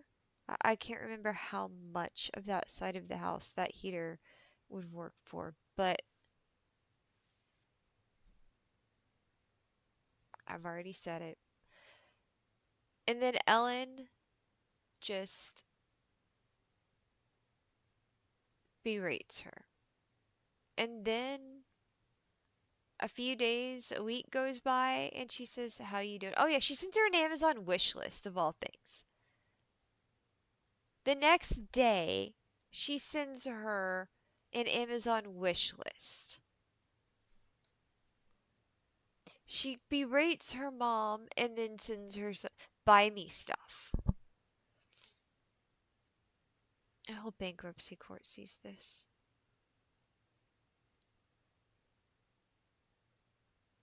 And she asks, "How you doing?" And Paul is sick, drinking water. Found the rest of the soup. I wish you had cleaned out the fridge. I unloaded the dishwasher, having trouble getting sleep. Thanks for asking. Doing better, having some hot tea. Ellen's like, for once, not screaming at her. She says, keep taking this silver. So she's having Paula at this point take colloidal silver at the beginning of 2022. And then Paula says, as soon as I really get an appetite, I'll go in search of a cheeseburger.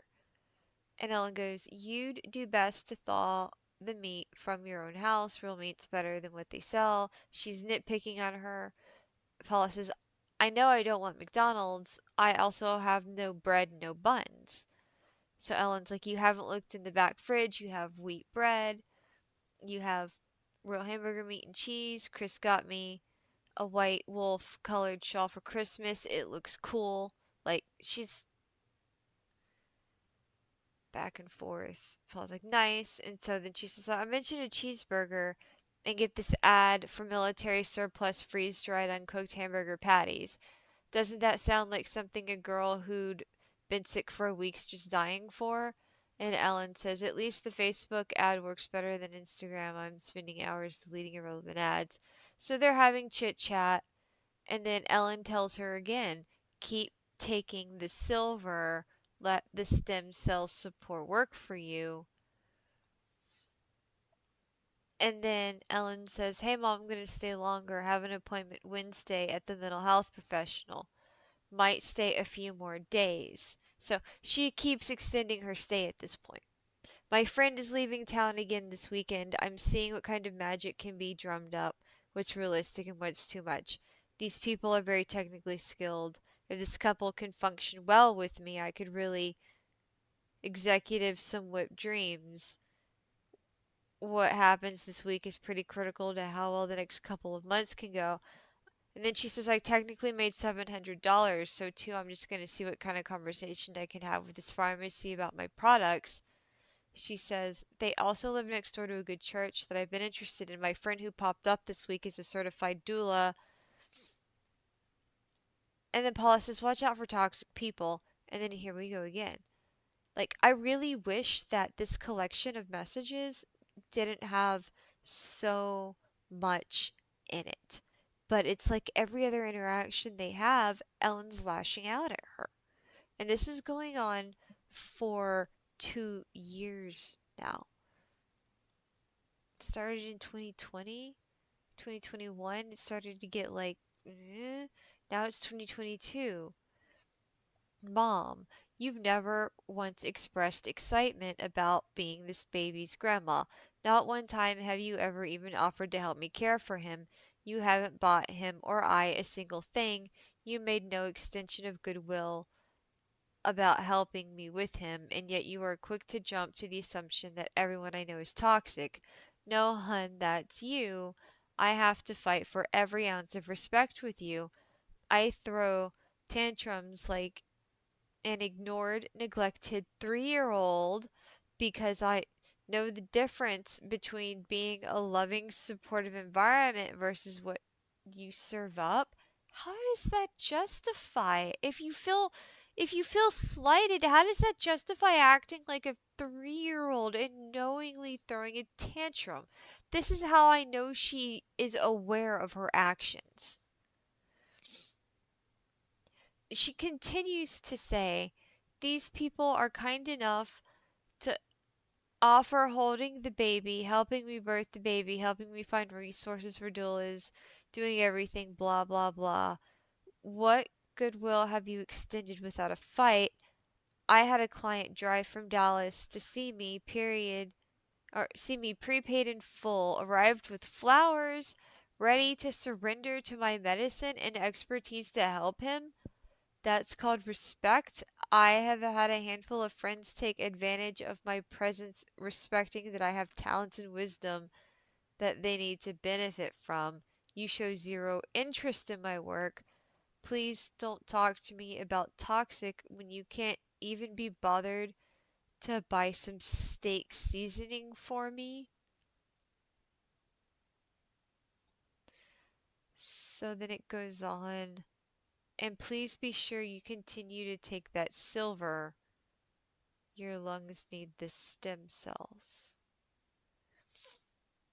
Then she says, I really wish you would point the finger inward and evaluate your toxic behavior.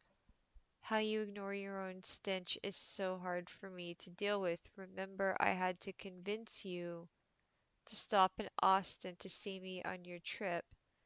No one I talked to about that respected you for not wanting to see your pregnant daughter. And Paula's saying nothing. Ellen's just, she keeps on going. Had a meeting with psychiatrist. Finally found someone who gets it. Oh, okay, she lied to them just right. So if your mom is having a health issues and is getting older and is depressed and needs maybe help with managing a hygiene, why are you berating them for not being naturally not being capable? It's not like a willful capableness.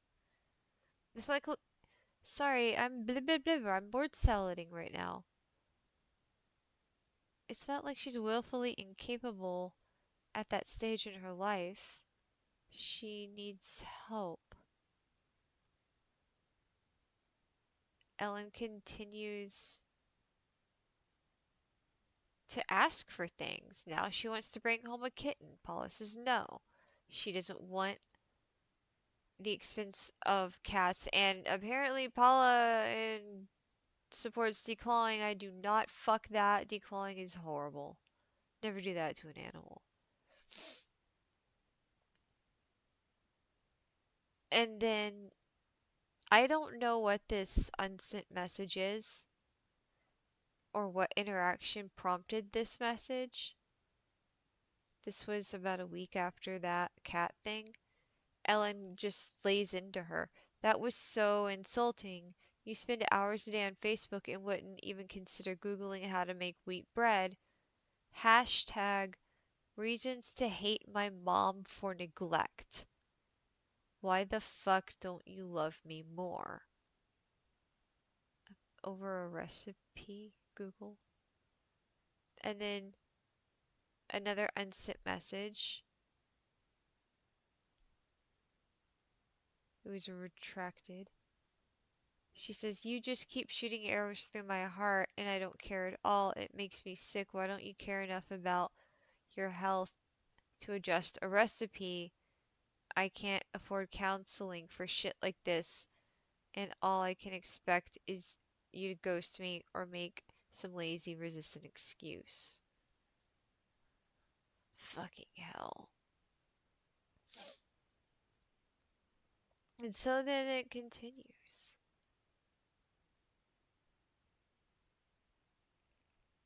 She's talking about pregnancy, delivery stuff.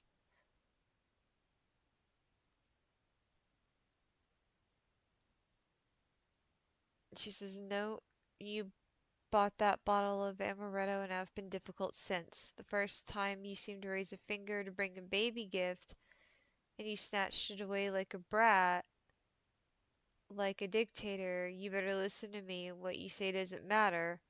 I even thought to offer Anita the child because of your BS. Grow your self-respect today. I'm sure you think I should just get over it because you don't care. I ask myself every week how you raised other people's children 35 years without getting fired. I figured out last night because they had to listen to you, but you didn't have to pay them personal attention." That's fucked up because she really cared about her students.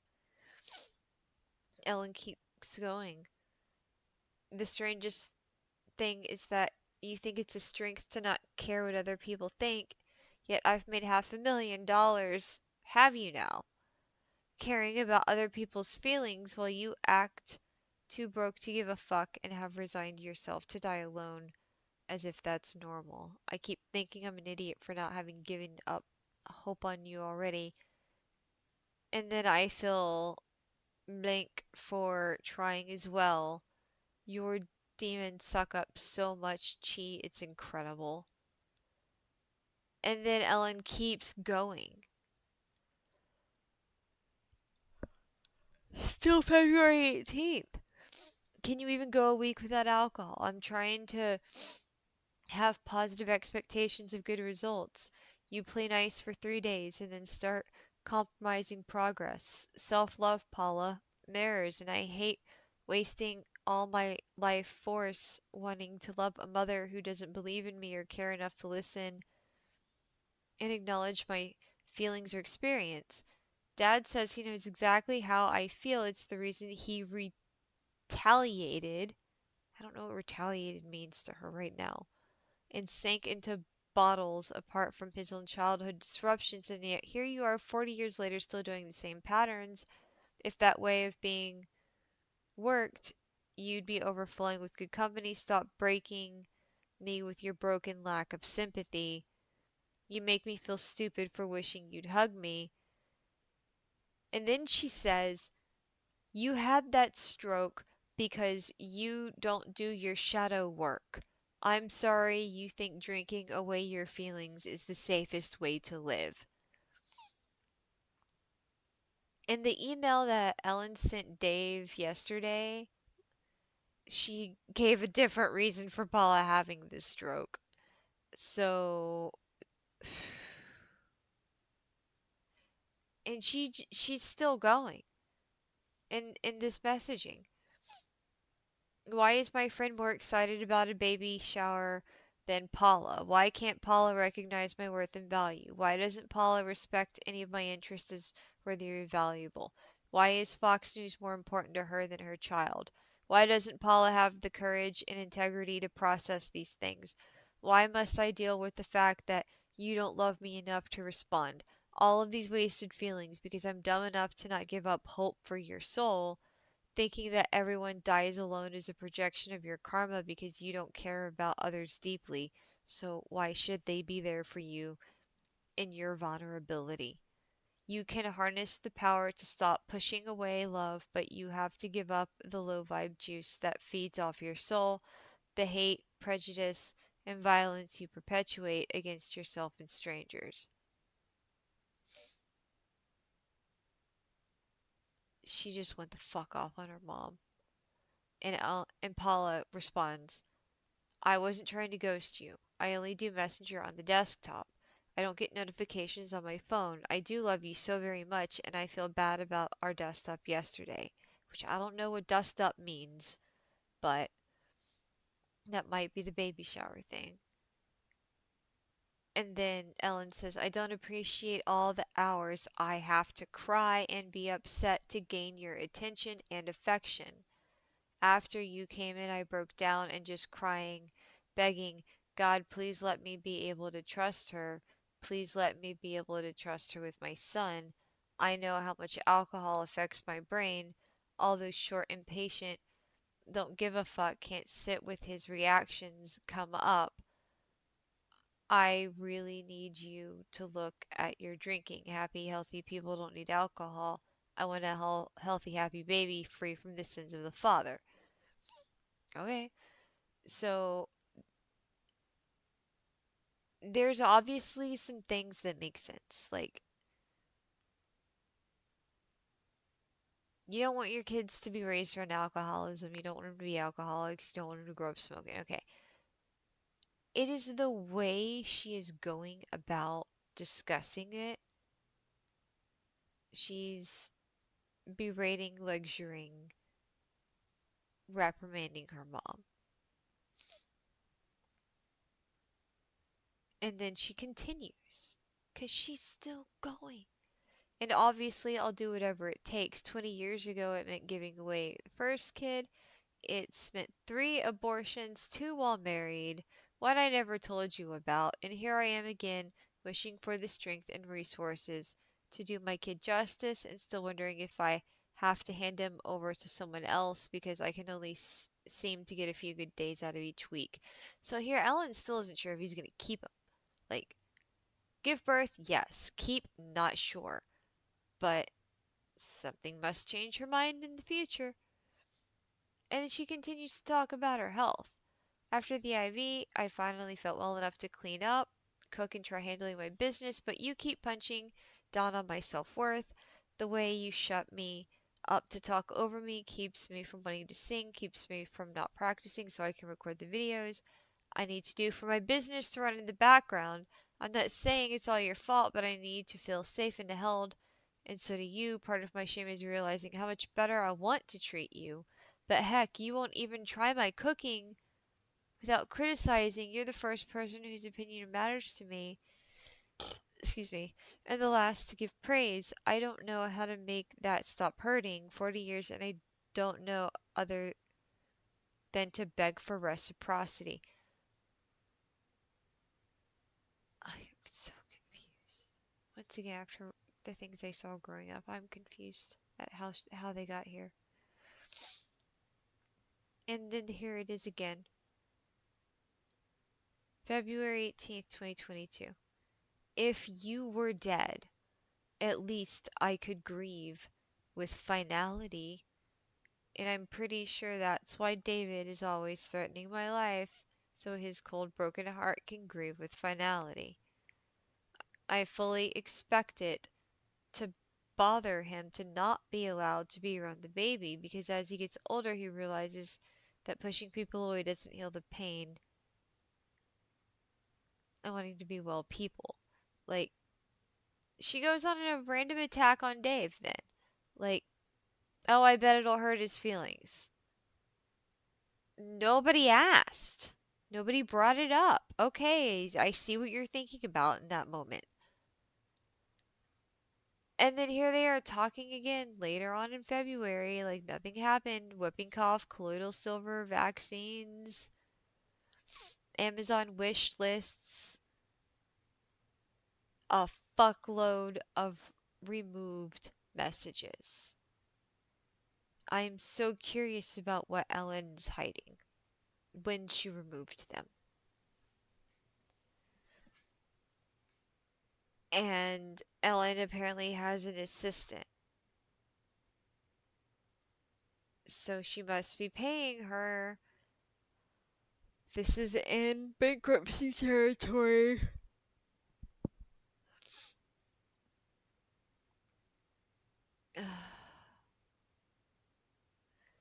Then Ellen claims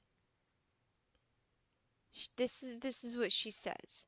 I ended up doing a healing on a paraplegic with an incredible story and his lineage being crossed between the persecuted Native American and racist white headhunters in front of an audience of 8 people. It was definitely an Austin weird night, but potent. People felt the energy shifts big time.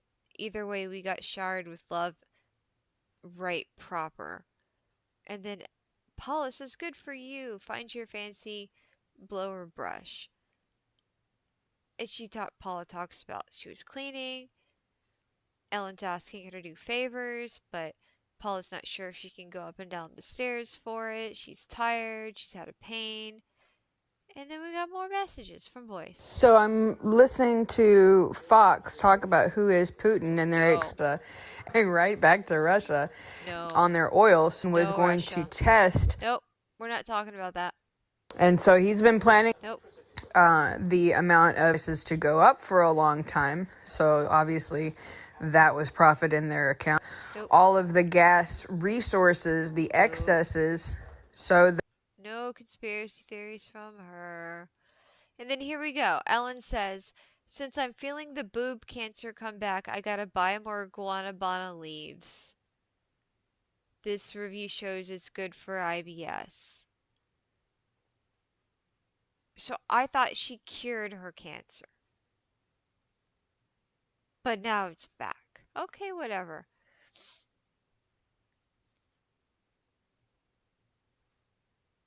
And then now they're talking about infant care, groceries.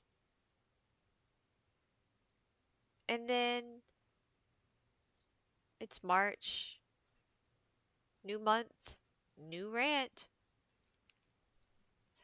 Ellen says, I keep seeing on TV them say family always comes first, but it doesn't with you. Not God, not family, not even to service to self. You're an addict, addicted to Facebook. Cigarettes and alcohol are your only coping mechanisms. Your control drama is called the aloof, where you ghost and don't respond properly. You need to clearly understand that makes the aggressor response way more aggressive. Ellen just told her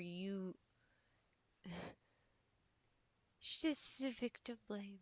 She pulled a you not wanting to engage with me while I'm being abusive makes me more aggressive. Like, you deserve it. Okay. She says, since you never have anything nice to say, which I've witnessed Paula saying lots of nice things. It's like the only program you've installed. It doesn't work for you, Paula. You've been neglecting me since I was 2 weeks old and you never stopped. You make me sick that it takes a baby to make you clean the house, and even when you do, you still refuse to wash a dish correctly, much less even learn how to even use the bottle sanitizing machine. Chris keeps telling me to be careful not to shame you, but your behavior is so shameful and disposable. 95% of what has been done to prepare for this child has come from others. I understand why you need a drink all the time to avoid being emotionally honest with how cold-hearted you really are. You can't even show concern without worry. Why would I expect you to grow up without war at your door?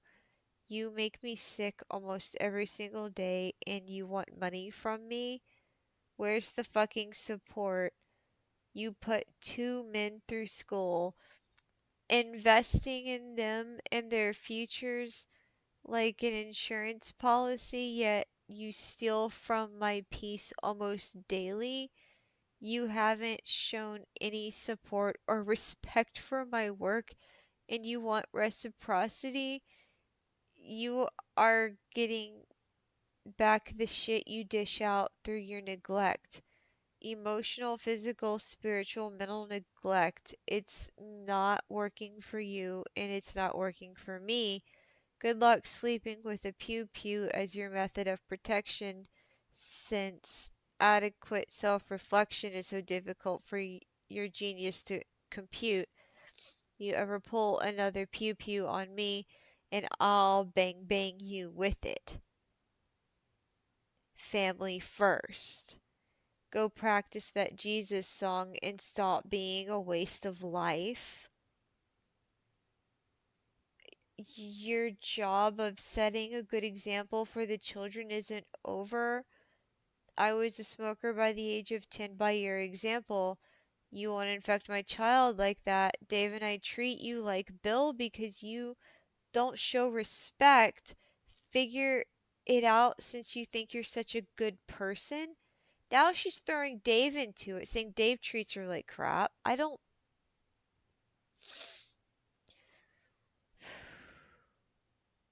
Ellen's still going. She's still fussing at her. She says, I won't be able to pull you out of purgatory. You have to do that for yourself. It's part of why I hate you so much. You think you're going to heaven, but you won't. Not like the way you are being. It is substandard, and I fear for y'all's souls because I know the kingdoms personally, and y'all aren't responsible enough to hold the keys, much less open the doors. And then she says, my boob cancer has been growing back because you still haven't learned. And it kills me to see you be such a hollow shell. If you really loved me, you would try way harder. And it's fucking insulting that you'll try 1% for my son, but not me. And then she says, it's growing in my boobs because of the lack of nurture. But you just keep ignoring how things really work, how disease really manifests, because you keep refusing to be better. Paul said, if you want to be better, be better. The fact that you don't love anyone enough to be better is unacceptable. She continues to rant. Pull it together, the clock is ticking, and I'm tired of warning a grown ass woman. I've never believed in myself the way others do because you never have anything supportive to say. That's bullshit.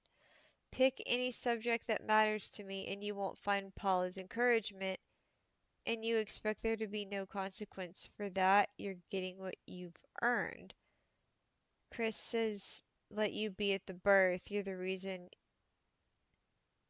Yet your reason wasn't even about me. Google videos of childbirth if you want to see one be born.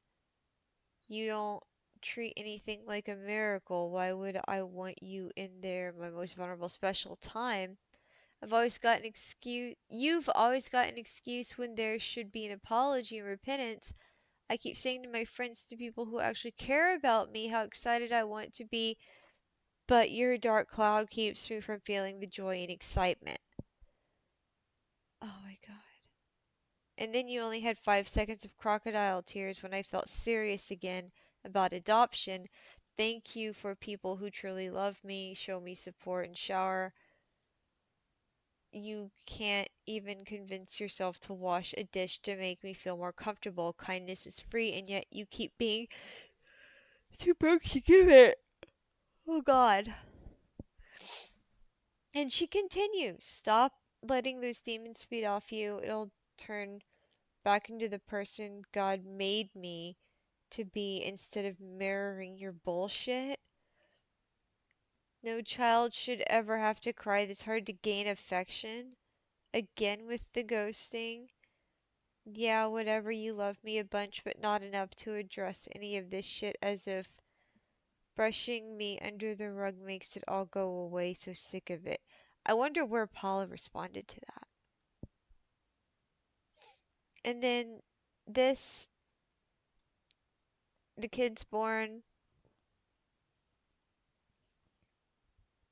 I don't know what this is. Mama, I'm out here with Yaya, and he's taking a little siesta in the backyard, and I'm trying to imagine the lyrics, so I need you to go to your phone and sing it to me for you. Practice a couple of times and you send it to me, okay? Don't send me the Oh you my practice god. a couple of you practice a couple of times and clear your throat before you send it to me, okay? Don't send me the first edit. Send it to me pretty so that we can hear it and people will know, and I can tame him, okay? What?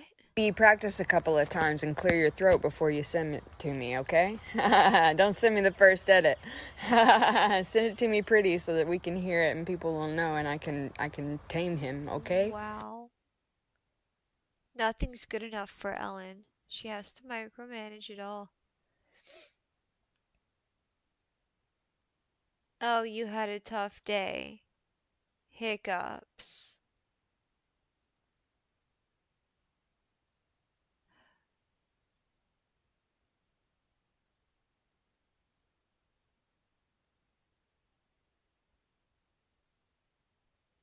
What are the voice things?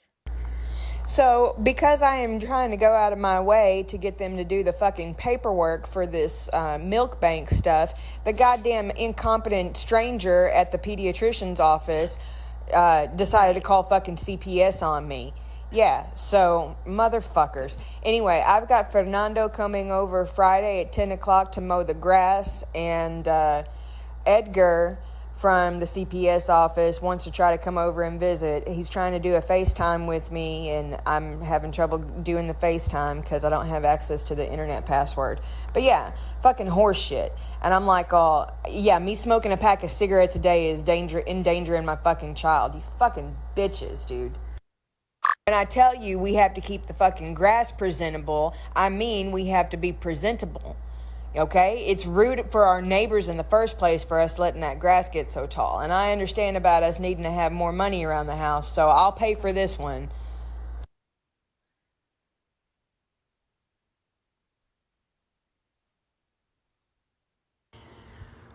When I get home, we need to try to use the sterilizer thing for his bottles because the cooler stopped doing its job at some point, you know? And it's just important that That's boring bullshit.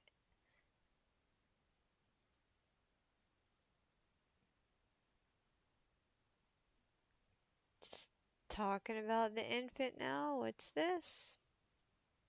Hey, Mom, I have left Sharon's house. I have some stops to make. I will notify you of my progress. As for tomorrow, I am scheduled to have my first pool therapy, physical therapy at 1 p.m. The CPS, Johanna, is planning to come at 5, and Fernando is planning to come cut the grass at 10 a.m. Okay.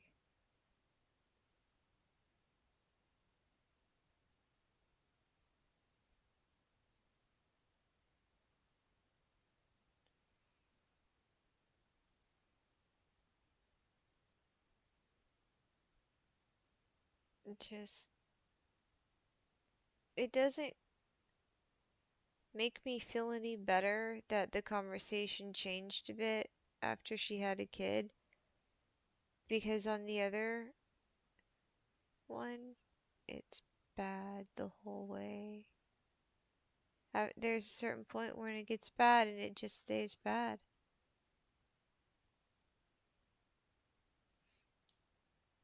Now, I think at this point I can just get ready to abandon this messaging thing. But Ellen, she's talking about she needs to make $3,000 that month to get her dopamine pills going. That's fascinating to me.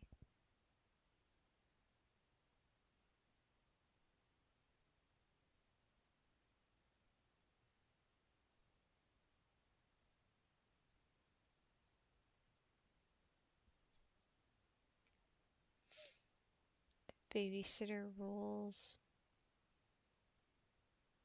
So Paula is babysitting Wolfgang while Ellen is out doing something. He's only a few months old now.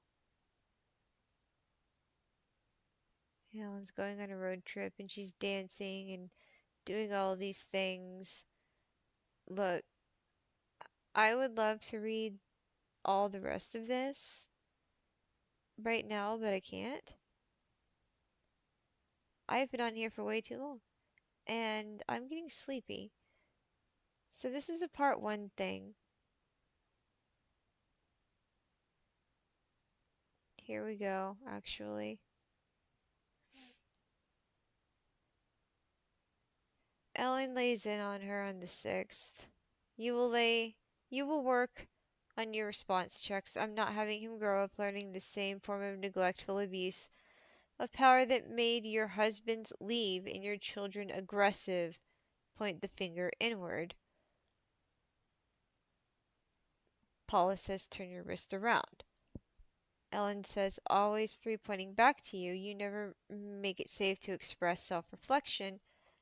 I'm able to grow and change. You're the one who keeps failing your tests. Paula says, I am sick to death of your continual verbal abuse. Damn right. July 2022. Oh, that's a sad day. Yeah, and I'm tired of you sitting on the screen when you have a sweet, intelligent baby to engage. You're the one who keeps adjusting your behavior. You're the one who keeps not adjusting your behavior. If you're so sick of it, grow the fuck up already. And then Paula says, you can't resist doing it again, can you? Then Ellen goes, pray with the baby and get off your play with the baby and get off your computer. Paula says he's asleep. And then Ellen says to that neglect is your middle name. So letting the kids sleep is neglect now? And Paula says, can't resist, can you? And Ellen goes on, you're the one who finds TV and drama satisfying, drama queen. I'd like to see you go a week without cigarettes or wine or Facebook or Fox. I bet you can't. I'd like to see you try to go one day per week without one of your vices. Weak ass. You think you're so strong. Let's see you demonstrate it. You can't even pour the milk out of a bottle to let it sit properly. I'm sorry the truth stinks so bad you have to have a cigarette for everything. And then Paul says, keep digging. And Ellen says, decrease neglect equals increased love equals less verbal abuse. So, Ellen's willfully verbally abusing her. And she's telling her that she knows that she's doing it. She tells her to get on her YouTube family, and then there's more stuff going on. And a bunch of this, I think it's irrelevant. No, it never ceases to amaze me at how your need to make me feel like my feelings don't matter when you could just be supportive.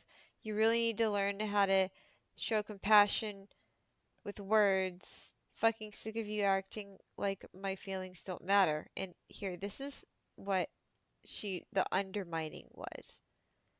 A post. I will now be unapologetically insane. It's a meme with a raccoon with flames behind him. And then Paula said, everyone who has had any kind of life experience has days like that. Which I interpret that to be supportive of the meme. I will now be unapologetically insane. Yep, it's an experience that humans can have. And she just berates her mom for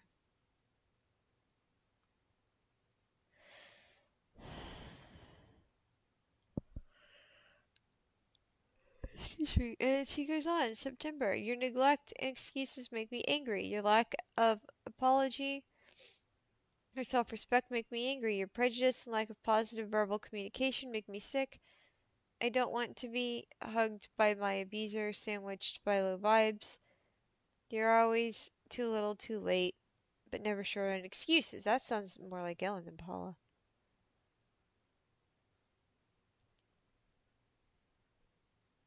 Paula asks for a selfie of Ellen and Dave together.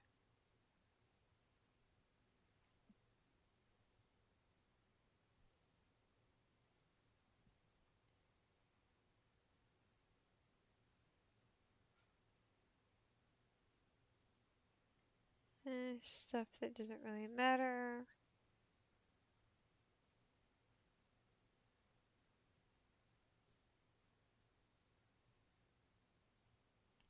And then Ellen pleading to Paula that they need to learn sign language.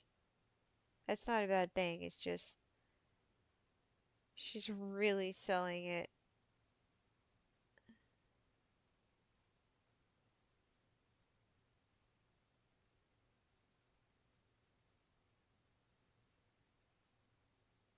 And then these are instructions on what she's supposed to do with Wolfie. I can't really sit down and read all of that. And so that was that. Now, we need to leave this open for later.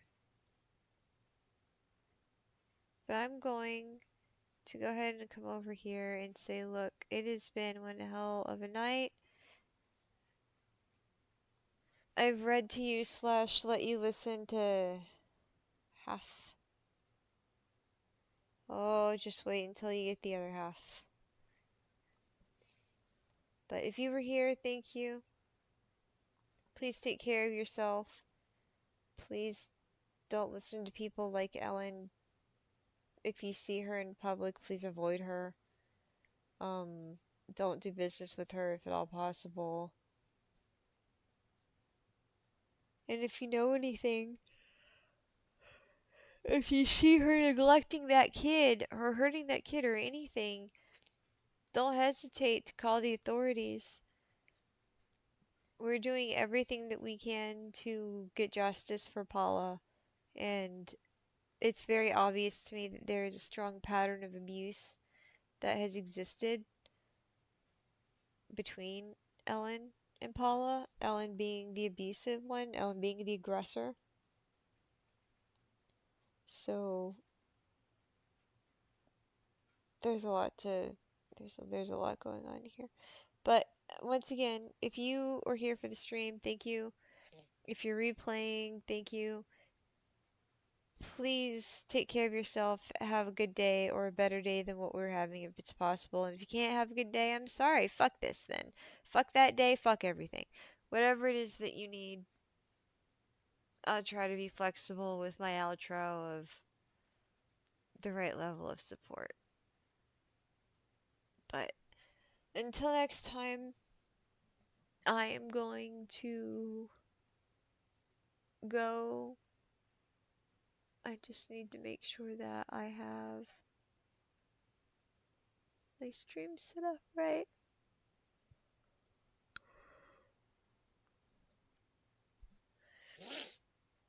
I didn't want that to be blowed up. Alright, so now move. There we go. Alright, so I'm going to start waving goodbye. And thanks for coming. And I hope part 2 goes faster, but I don't know. There's a lot of stuff. We'll see how it goes. Until then, take care of yourselves, take care of each other. Do what you can with your community to not let people like Ellen destroy it. I will talk to you all next time, and now I'm just waiting for my end of the video bullshit. So, my lean forward thing is I'm gonna click stop stream when I see myself.